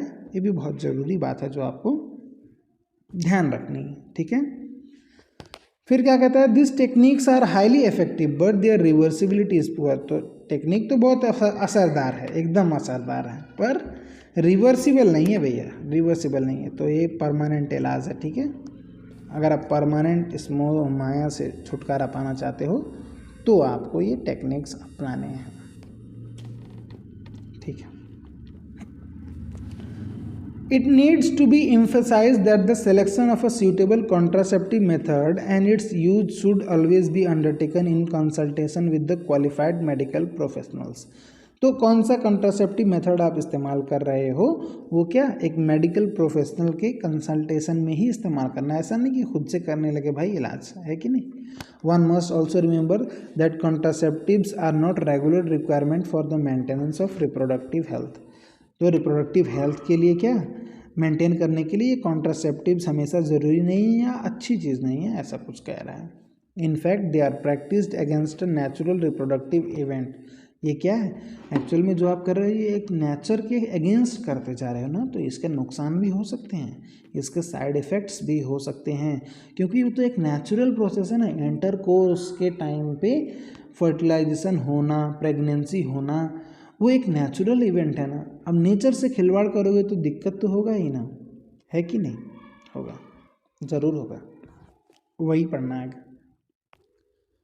One is forced to use this method either to prevent pregnancy or delay or space pregnancy due to personal reason. Personal reason की वजह से पर करना पड़ता है, ठीक है, ठीक है कि नहीं. या अगर गवर्नमेंट बहुत ज़्यादा दिक्कत हो गया तो गवर्नमेंट भी ऐसे समय चीज़ें कर सकती हैं, ज़बरदस्ती करवा सकती हैं, है कि नहीं. मतलब ज़बरदस्ती करवाया गया है, ऐसा करवाना तो नहीं चाहिए पर ज़बरदस्ती करवाया गया है. अपने इंडिया के इतिहास में ये तो बातें सुनी होगी, है कि नहीं. एक समय था जब ज़बरदस्ती क्या करवाया जाता था, यही नसबंदी, इसी को तो नसबंदी कहते हैं ना, ठीक है. No doubt the wide spread use of this method have a significant role in checking uncontrolled population growth. तो इसमें कोई शक नहीं है कि इन मेथड्स का इस्तेमाल करने से ये बहुत हद तक हमने क्या पॉपुलेशन ग्रोथ को कंट्रोल किया है. पर आप समझो तो, बात तो समझो ना कि ये मेथड नहीं बनाए गए हैं क्या. However there possible ill effects like nausea, abdominal pain, breakthrough bleeding, irregular menstrual cycle और even breast cancer, though not very significant, should not be totally ignored. ठीक है ना, शुड नॉट बी क्या टोटली इग्नोर्ड. तो इनको उसके लिए तो नहीं बनाया गया, पर क्या है कि यहाँ पे बहुत सारी दिक्कतें भी आती हैं ना, वही साइड इफ़ेक्ट्स होते हैं. क्या, नोजिया या एब्डोमिनल पेन या ब्लीडिंग हो रहा है या मेंस्ट्रुअल ब्लीडिंग इरेगुलर हो गया या ब्रेस्ट कैंसर हो जा रहा है. हालांकि ब्रेस्ट कैंसर उतना कॉमन नहीं है, ऐसा कुछ कह रहा है, ठीक है ना. चलिए अब देखिए MTP. What is MTP? Medical termination of pregnancy. तो देखिए टर्मिनेट कर देना मतलब क्या, एंड कर देना ना, किसको, प्रेगनेंसी को, ठीक है. वही क्या है मेडिकल MTP है. क्या है देखते हैं, इंटेंशनल जानबूझकर या वॉलंटरी मतलब खुद से करके क्या टर्मिनेशन करवा देना, जानबूझकर करवाना. क्या टर्मिनेशन किस चीज़ का, प्रेगनेंसी का. कब, before full term. Before full term ये जान में रखने वाली बात है कि नहीं. क्योंकि फुल टर्म हो जाने के बाद करवाना वो थोड़ी है. बाहर अगर बच्चे को आप निकाल रहे हो मदर के वोम से, जब उसका फुल टर्म, तब तो वो तो बर्थ वाले कैटेगरी में आ जाएगा, है कि नहीं. हाँ, बच्चा अभी डेवलप ही नहीं हुआ है, इसी एक आधे महीने में आप करवाना चाह रहे हो, बाहर निकलवा रहे हो, तब उसका मतलब ये क्या है, उसको मारने का काम कर रहे हो ये, क्योंकि तब वो थोड़ी बाहर आके ज़िंदा रह पाएगा. लेकिन अगर पूरा बच्चा डेवलप हो चुका है, 9 महीने पूरे हो गए हैं, तब बाहर निकालोगे तब तो वो ज़िंदा रह सकता है ना, सर्वाइव कर सकता है. तो क्या कह रहा है, इंटेंशनल और voluntary termination of pregnancy before full term is called MTP, medical termination of pregnancy और induced aversion. Nearly 40 to 50 million MTPs are performed in a year all over the world, which accounts to 1/5 of the total number of conceived pregnancy in a year. तो क्या पूरे दुनिया में 40 से 50 million MTP कराया जाता है, और ये कितना है टोटल जो प्रेगनेंसी होता है ना, उसका 1/5 पार्ट है ना, वो होता है, ठीक है. Whether to accept or legalize MTP is being debated upon in many countries due to emotional, ethical, religious and social issues involved in it. ठीक है, तो देश दुनिया में क्या इस पर बहुत सारा डिबेट चल रहा है कि लीगल किया जाए कि क्या नहीं किया जाए, है कि नहीं. बहुत सारे इश्यूज से, emotional, ethical, religious, social issues, इन सबको देखते हुए इस पर एक बहुत भारी डिबेट है कि क्या किया जाए इस चीज़ का. पर गवर्नमेंट ऑफ इंडिया का तो अलग ही लेवल है. इन्होंने क्या कर दिया, लीगलाइज्ड कर दिया MTP को 1971 में लीगलाइज कर दिया गया. But with some strict conditions, ताकि उसका मिसयूज ना हो सके। कंडीशंस क्या थे? Such restrictions are all more important to check indiscriminate and illegal female foeticide which are reported to be high in India. तो इंडिया में जो क्या है फीमेल फेटिसाइड, वही शुरुआत में क्या बताया, एमनियोसेंटेसिस से पता लगा लेते हैं कि फीमेल है कि मेल। और फीमेल तो इंडिया के लोगों को खास चाहिए नहीं, खुद उतना इंटरेस्ट है नहीं। हालांकि चीज़ें बदल रही हैं, ऐसी कोई बात नहीं है, बुरा मत मानना। अगर आपके साथ ऐसा नहीं है तो आप बुरा मत मानना, पर कुछ लोग हैं ऐसे, तो उन्हीं की बात की जा रही है। तो जो नहीं चाहते हैं उनको क्या करना, तो वो जब पता चल गया फीमेल है तो उसको क्या एबॉर्शन करवा देंगे, जिससे क्या होगा, सेक्स रेशियो गड़बड़ हो जाएगा ना पूरा। तो ये सब चीज़ों से नहीं, ये सब चीज़ को एकदम स्ट्रिक्ट नहीं, ये सब नहीं कर सकते, ठीक है। फिर क्या कहता है, वाई एमटीपी, एमटीपी जरूरी क्यों है भाई, वाई एमटीपी? तो देखिए why MTP, obviously the answer is to get rid of unwanted pregnancies. तो अनवांटेड प्रेगनेंसी से छुटकारा पाने के लिए, ठीक है, either due to casual unprotected intercourse और failure of the contraceptive use during coitus और रेप्स। या तो भैया अनप्रोटेक्टेड इंटरकोर्स किया आपने, या कोई कंट्रासेप्टिव मेथड यूज़ किया, डिवाइस यूज़ किया जिस पर वो फेल हो गया, या रेप वगैरह के कंडीशन में एमटीपी कराना ज़रूरी होता है, या आप करा सकते हो, ठीक है ना। MTP are also essential in certain cases where continuation of the pregnancy could be harmful or even fatal either to the mother or to the fetus or both। और क्या कई बार क्या होता है कि जो उस प्रेगनेंसी को कंटिन्यू करना क्या होता है, मदर के लिए या बच्चे के लिए घातक साबित होता है या हार्मफुल होता है, ठीक है। तो इस केस में क्या एमटीपी कराया जा सकता है, इसकी आज़ादी दी गई है। MTP are considered relatively safe during the first trimester. First trimester मतलब अप टू 12 वीक, 12 वीक मतलब 3 महीने तक। पहले 3 महीने में ही फर्स्ट ट्राइमेस्टर में ही एमटीपी कराना सेफ होता है, इसके बाद कराना थोड़ा रिस्कियर हो जाता है। Second trimester abortion are much more riskier. One disturbing trend observed is that a majority of the MTPs are performed illegally by unqualified quacks, which are not only unsafe but could be fatal too। पर एक और दिक्कत क्या है MTP के साथ कि ये जब इलीगली कराया जाता है इसको अनक्वालिफाइड लोगों के साथ, ठीक है। अगर अनक्वालिफाइड लोग कर रहे हैं तो उससे क्या दिक्कत हो जाती है, घातक, कई बार जानलेवा साबित हो सकता है ये सब चीज़ें। तो वही कह रहा है, ठीक है। और दूसरी एक ये बात तो बताई दी गई आपको कि क्या मिसयूज कर लेना है इसको, एमनियोसेंटेसिस का, क्या, to determine the sex of unborn child. और फीमेल है तो फिर समझते हो आप। Frequently if the foetus is found to be female it is followed by MTP. This is totally against what is legal. ये लीगल के खिलाफ, कानून के खिलाफ है, मतलब इलीगल है, ठीक है ना। Such practices should be avoided because they are dangerous both to the young mother, both for the young mother and the fetus। Mother के लिए भी नुकसानदायक है और फीटस के लिए भी नुकसानदायक है। effective counseling on the need to avoid unprotected coitus and risk factors involved in illegal abortion as well as providing more healthcare facilities could reverse the mentioned unhealthy trend। तो इन सब ट्रेंड को बदलने के लिए करना क्या पड़ेगा आपको, करना क्या पड़ेगा, इफेक्टिव काउंसलिंग करना पड़ेगा भाई, ठीक है। जो रिस्क फैक्टर्स इन्वॉल्व होते हैं ये इलीगल एबॉर्शन कराने में, इन सब के बारे में बताना, काउंसलिंग करना, या अनप्रोटेक्टेड कोइटस करने के वजह से क्या क्या हो सकता है ये सब बताना, इन सब चीज़ों के बारे में बताना। हेल्थ केयर फैसिलिटीज़ प्रोवाइड करने से क्या हो सकता है, ट्रेंड बदल सकता है, ट्रेंड बदल सकता है। एक चीज़ इधर पीछे दी हुई है यहाँ पे बॉक्स में, ये भी पढ़ना है, में घबराइए नहीं, छूटेगा नहीं। कुछ लोग का तो सांस फूलने लगा होगा कि वो छूट गया, नहीं छूटेगा भाई। Medical termination of pregnancy amendment act, MTP amendment act. तो एक्चुअली देखिए जो एमटीपी एक्ट है क्या, एक मतलब एक कानून है, कानून को हम क्या कहते हैं, एक्ट कहते हैं ना। तो देखिए एमटीपी एक्ट तो वैसे तो 1971 में आया था, सबसे पहले एमटीपी का कानून जो है वो 1971 में आया था, पर जब कोई भी कानून बनता है आप जानते हो उसका संशोधन किया जाता है समय के अनुसार, तो उसको अमेंडमेंट कहा जाता है। तो एमटीपी का अमेंडमेंट वाला एक्ट कब आया? 2017 में आया। किसने लाया? गवर्नमेंट ऑफ इंडिया ने लाया। क्या करने के लिए लाया? With intention of reducing the incidence of illegal abortion और consequent maternal mortality and morbidity. जो मैटरनल मोर्टेलिटी और इलीगल एबॉर्शन को रोकने के लिए 2017 में एमटीपी अमेंडमेंट एक्ट लाया गवर्नमेंट ऑफ इंडिया ने। According to this act, a pregnancy may be terminated.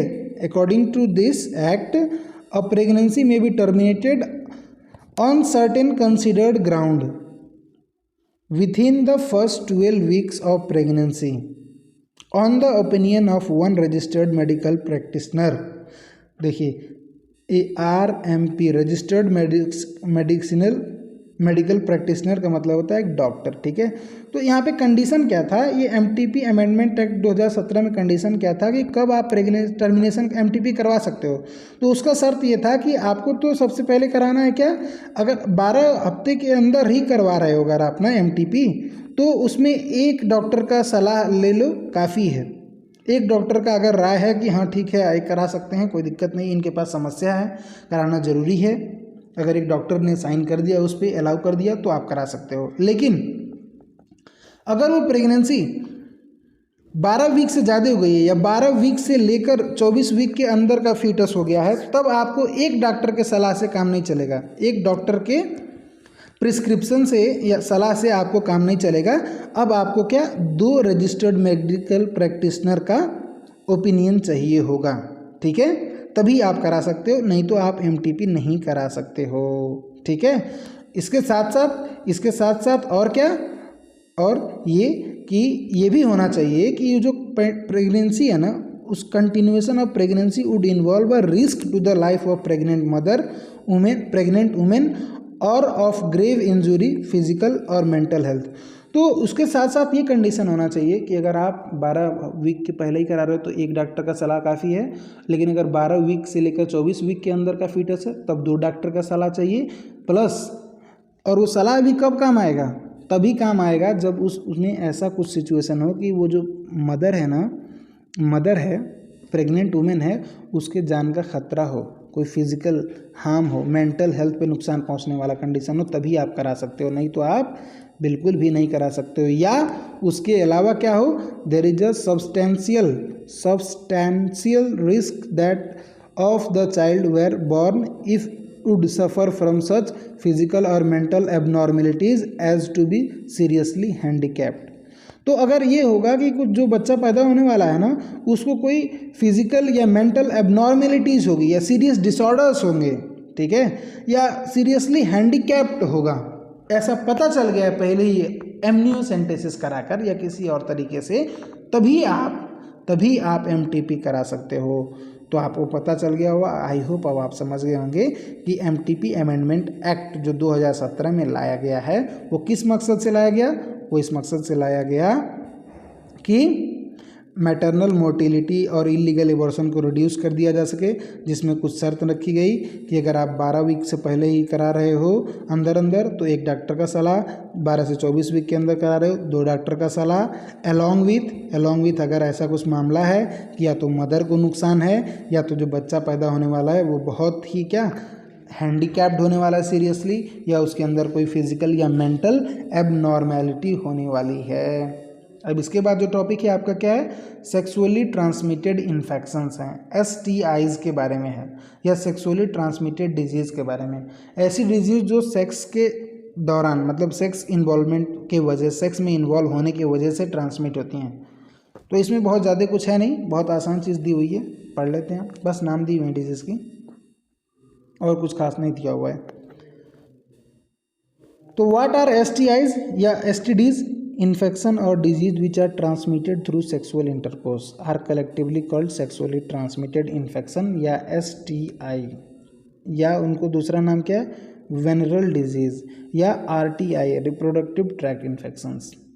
तो ऐसे इन्फेक्शन या ऐसे डिजीज़ जो ट्रांसमिट होती हैं ड्यूरिंग सेक्सुअल इंटरकोर्स, इन्हीं को हम कलेक्टिवली क्या कहते हैं, सेक्सुअली ट्रांसमिटेड इन्फेक्शंस कहते हैं या इनका दूसरा नाम वेनरल डिजीज़ है या RTI है। अब कौन कौन सी डिजीज़ ऐसी होती हैं? For example gonorrhoea, syphilis, genital herpes, chlamydiasis, genital warts, trichomoniasis, hepatitis B and of course the most discussed infection in the recent years, HIV leading to AIDS are some of the common STIs। तो ये आपको example दिए हुए हैं किन चीज़ों के? STIs के। ठीक है, चलिए आगे देखते हैं क्या लिख रहा है। Some of these infections like hepatitis B and HIV can also be transmitted by sharing of injection needles, surgical instrument etc. with the infected person या transfusion of blood or in form of an infected mother to fetus। ये जो है sexual act के अलावा ज़रूरी नहीं है, दो बीमारी ऐसी हैं जो हेपेटाइटिस बी और HIV है ना, ये ज़रूरी नहीं है कि सेक्सुअल एक्टिविटी इन्वॉल्व हो तभी ट्रांसमिट हो। इसके अलावा ये बॉडी के फ्लूइड्स वगैरह, ट्रांसफ्यूज़न ऑफ फ्लूइड या इन्फेक्टेड मदर से क्या फ्यूटस में प्लेसेंटा के थ्रू भी ट्रांसमिट हो सकते हैं, या सर्जिकल इंस्ट्रूमेंट के भी एक्सचेंज के वजह से या शेयरिंग की वजह से, इंजेक्शन नीडल्स के शेयरिंग की वजह से भी हो सकते हैं। ठीक है, फिर क्या कहता है? Except for hepatitis B, genital herpes and HIV infection, other disease are completely curable if detected early and treated properly. तो देखिए हेपेटाइटिस बी, जेनाइटल हर्पिस और HIV, तीनों जो HH वाली बीमारियां हैं ना, यहाँ पे जो दिया हुआ एग्जाम्पल, ये इनके अलावा अगर बाकी सब बीमारियों का इलाज, मतलब इनके अलावा इनको छोड़ दो, इसके अलावा जो भी बचती है ना, अगर उसका सही समय पे पता चल जाए और सही इलाज हो जाए तो इसको कम्प्लीटली क्योर किया जा सकता है, ऐसा कुछ कहना है आपके किताब का। ठीक है, early symptom of most of these are minor. इनके जो अर्ली सिम्टम होते हैं ये बहुत माइनर होते हैं, जिसमें क्या होता है? ईचिंग होता है, फ्लूइड डिस्चार्ज होता है, स्लाइट पेन होता है, स्वेलिंग होता है। ठीक है, कहाँ पे? जेनाइटल रीजन्स में। इन्फेक्टेड फीमेल्स, तो देखिए जेनाइटल रीजन में जब स्वेलिंग अगर पेन और डिस्चार्ज होगा ये सब, तो क्या होता है? फीमेल्स में उतना पता नहीं चल पाता है, मेल्स में थोड़ा दिख जाता है, जेनाइटल ऑर्गन बाहर होते हैं ना तो उतना पता चल जाता है, पर फीमेल्स में अक्सर क्या है? दे आर एसिम्टोमेटिक, क्योंकि उनमें सिम्टम्स नहीं पता चलते हैं, हैंस में remain undetected for long. Absence or less significant symptom in the early stages of infection and the social stigma attached to the STIs deter the infected person from going from timely detection and proper treatment। तो ये जो symptom नहीं पता चल रहे हैं, early symptom जो पता नहीं चल पाते हैं, और इससे जो सामाजिक मुद्दे जो इससे जुड़े हुए हैं, शर्म और लाज हया, इस तरह की चीज़ें जो हैं, ठीक है, इसके वजह से इंसान क्या अर्ली डिटेक्ट टाइम पे जा नहीं पाता है और उसको सही इलाज नहीं मिल पाता है।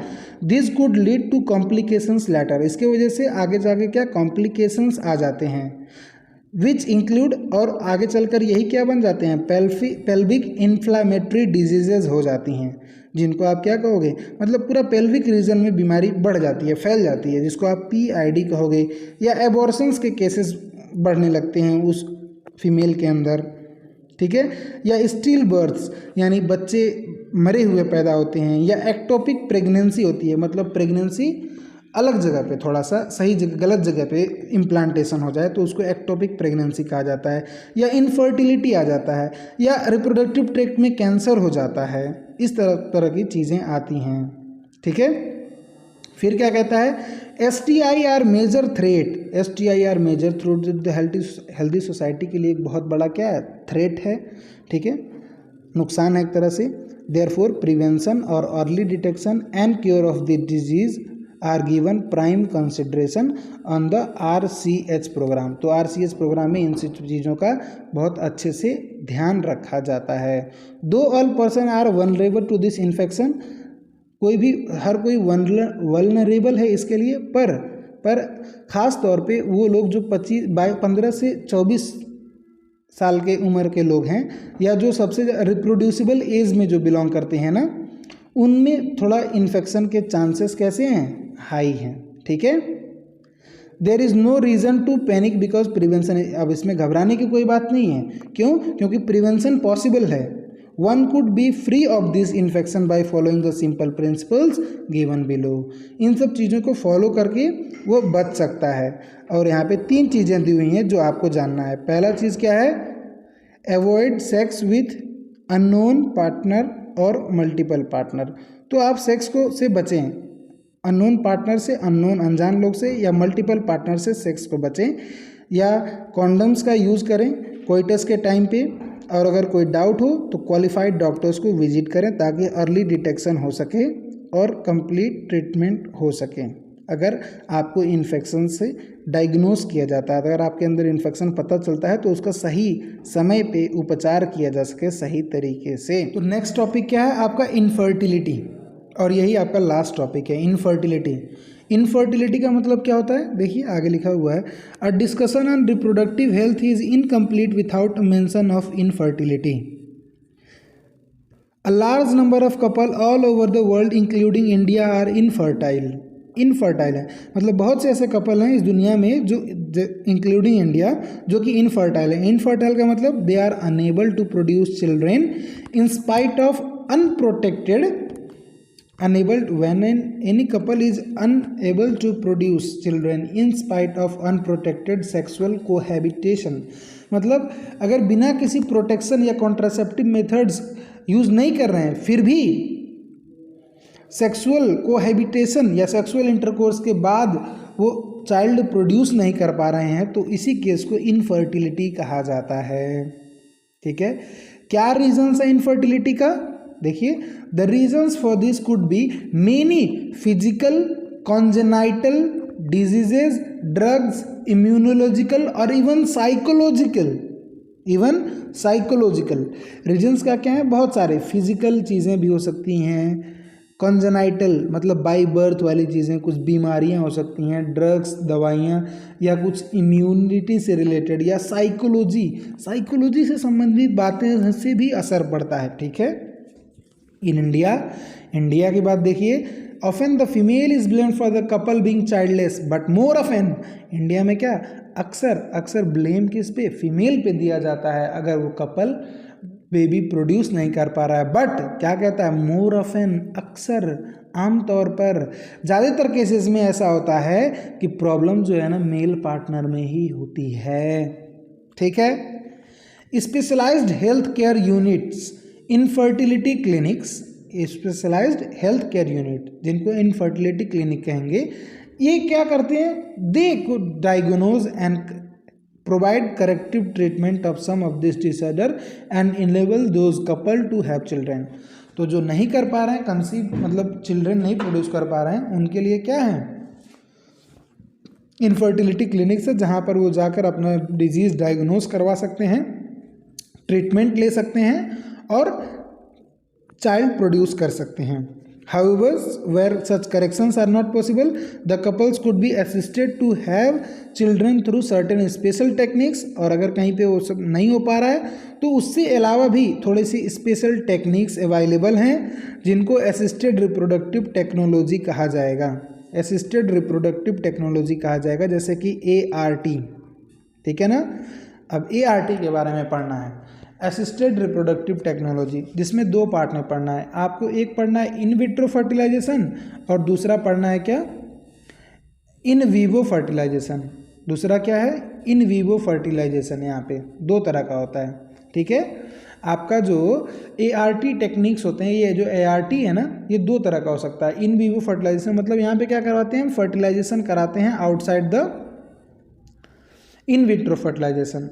इन विट्रो फर्टिलाइजेशन में हम फर्टिलाइजेशन कराते हैं स्पर्म और ओवम का बॉडी के बाहर लैब में, टेस्ट ट्यूब में। ठीक है, और उसमें से हम जाइगोट बनाकर हम क्या करते हैं, देखिए एक मेल से हम क्या करेंगे, गैमीट ले लेंगे, फीमेल से, मेल से भी गैमीट ले लेंगे, इसको हम बाहर बॉडी के बाहर फ्यूज़ करा देंगे और इसको जाइगोट बनाकर हम फीमेल के फैलोपियन ट्यूब या यूट्रस में हम ट्रांसफ़र कर देंगे जाइगोट को या एम्ब्रोयो को। ठीक है, इसको इन विट्रो फर्टिलाइजेशन कहा जाता है।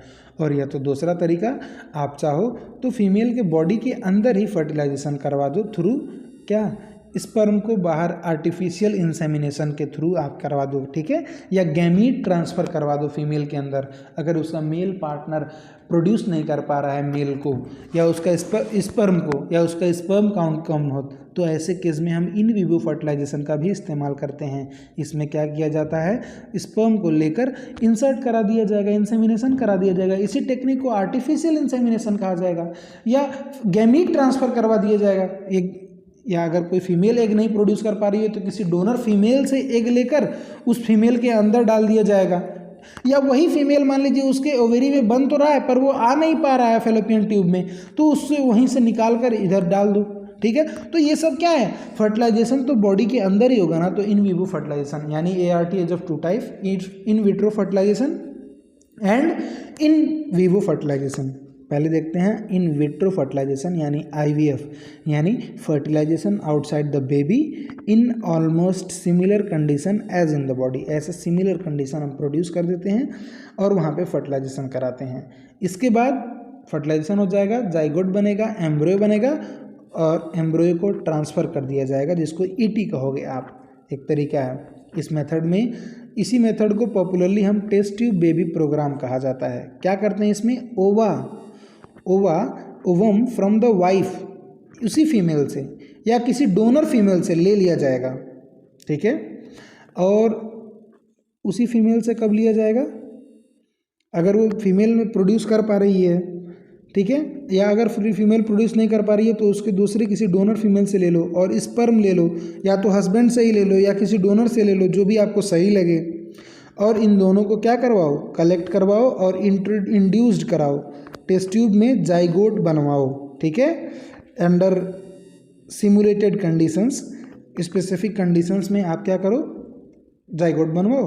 और उसके बाद जाइगोट को या अर्ली एम्ब्रियोज को, जाइगोट को या अर्ली एम्ब्रियोज मतलब जाइगोट जब डिवाइड होकर 2, 4 या 8 ब्लास्टोमियर्स के फॉर्म में 8 सेल स्टेज में है तब तक ही ट्रांसफ़र करवा दो। कहाँ पे, फैलोपियन ट्यूब में, ठीक है। तो इसी को जिफ्ट कहा जाता है, जाइगोट इंट्रा फैलोपियन ट्रांसफ़र। जब आप क्या करो, मेल से गैमीट लो, फीमेल से गैमीट लो और दोनों को फर्टिलाइजेशन करवा दो जाइगोट बना के और ट्रांसफ़र करवा दो फीमेल के फैलोपियन ट्यूब में, तो इसको जिफ्ट कहा जाएगा, zygote intra fallopian tube transfer. It is a type of in vitro fertilisation. या अगर 8 ब्लास्टोमियर नहीं, इससे थोड़ा सा आप आगे बढ़ गए हो, मोर देन 8 पे आ गए हो, तो ट्रांसफ़र करवाओगे तो आपको फैलोपियन ट्यूब में ना करके यूटेरस में ट्रांसफ़र करवाना पड़ता है। इसको इंटेरा यूटेराइन ट्रांसफ़र कहा जाता है, ठीक है, वेरी सिंपल।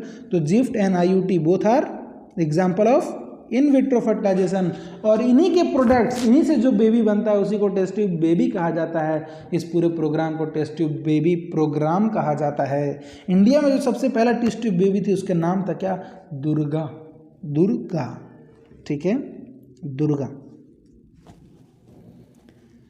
ठीक है। अच्छा, इन विवो में embryos found by in vivo fertilisation. In vivo fertilisation मतलब क्या, fusion of gamete with in the female also could be use for such transfer to assist those female who can not conceive. ऐसी female जो conceive नहीं कर पा रही हैं उसके लिए क्या, हम इन विवो फर्टिलाइजेशन का इस्तेमाल करेंगे, मतलब फर्टिलाइजेशन उसके अंदर ही करवाएंगे, बॉडी के अंदर ही करवाएंगे, ठीक है। इसमें क्या होता है, इसमें होता है transfer of an ovum collected from a donor into a fallopian tube. Fallopian tube में हम ट्रांसफ़र करवा देंगे क्या, ओवम, जो कि किसी डोनर फीमेल से लिया है। इसको क्या कहेंगे, gamete intra fallopian tube transfer. अब गैमीट वहाँ देखो इन विट्रो वाले में इससे पहले क्या था, जाइगोट इंट्रा फैलोपियन, जिफ्ट था। जाइगोट यानी जाइगोट ट्रांसफ़र करवा रहे हो बॉडी के अंदर, यानी जाइगोट बाहर ही बनवा लिए हो, इस वजह से वो क्या है, वो इन विट्रो फर्टिलाइजेशन। ये क्या है, gamete intra fallopian, gamete transfer करवा रहे हो, मानिए आप फर्टिलाइजेशन अभी नहीं करवाए हो, फर्टिलाइजेशन कहाँ होगा, ट्रांसफ़र के बाद होगा। ट्रांसफ़र के बाद कहाँ, बॉडी के अंदर, यानी वो इन विवो फर्टिलाइजेशन है, ठीक है। GIFT is an example of in vivo fertilisation. किसमें किया जाता है, ऐसी फीमेल के अंदर who can not produce but can provide suitable environment for fertilisation, जो एग नहीं प्रोड्यूस कर पा रही है बट फर्टिलाइजेशन के लिए या उसके बाद फर्दर डेवलपमेंट के लिए सूटेबल इन्वायरमेंट प्रोवाइड करवा सकती है। इन विवो का एक ऐसा एग्जाम्पल है ICSI इंट्रासाइटोप्लाज्मिक स्पर्म इंजेक्शन। ये भी एक स्पेशलाइज्ड प्रोसीजर है एम्ब्रॉय बनाने के लिए लेबोरेटरी में। इसमें क्या किया जाता है, स्पर्म को इंजेक्ट कर दिया जाता है ओवम के अंदर, स्पर्म को इंजेक्ट कर दिया जाएगा ओवम के अंदर, ठीक है, ICSI। Infertility cases either due to inability of the male partner to inseminate the female और due to very low sperm count in the ejaculates could be corrected by artificial insemination. अब क्या, अगर कभी कहीं ऐसा केस है ना, जैसे कि मेल पार्टनर इंसेमिनेशन नहीं करवा पा रहा है, ठीक है, क्योंकि उसका स्पर्म काउंट बहुत लो है, स्पर्म बहुत कम है, अमाउंट बहुत कम है, ठीक है, तो इसको हम आर्टिफिशियल इंसेमिनेशन से सही कर सकते हैं। इसमें क्या किया जाता है, इस टेक्निक में, AI में, आर्टिफिशियल इंसेमिनेशन में सीमेन जो कि कलेक्टेड है किसमें, या तो हस्बैंड से या किसी हेल्दी डोनर से, ठीक है, इसको आर्टिफिशियली हम इंट्रोड्यूस करवा देते हैं या इंसर्ट करा देते हैं कि हाँ वेजाइना में या यूट्रस में उसके फीमेल पार्टनर के। इसको क्या कहा जाता है, इंट्रा यूट्राइन इंसेमिनेशन कहा जाता है, ठीक है ना। फिर क्या हो गया बस अब कहानी। Though options are many, all the technique require extremely high precision handling by specialised professionals and expensive instrument. तो ये टेक्निक तो अच्छे हैं, ठीक है, बट हाई प्रिसीजन चाहिए, स्पेशलाइज्ड प्रोफेशनल्स चाहिए, एक्सपेंसिव इंस्ट्रूमेंट चाहिए, ठीक है।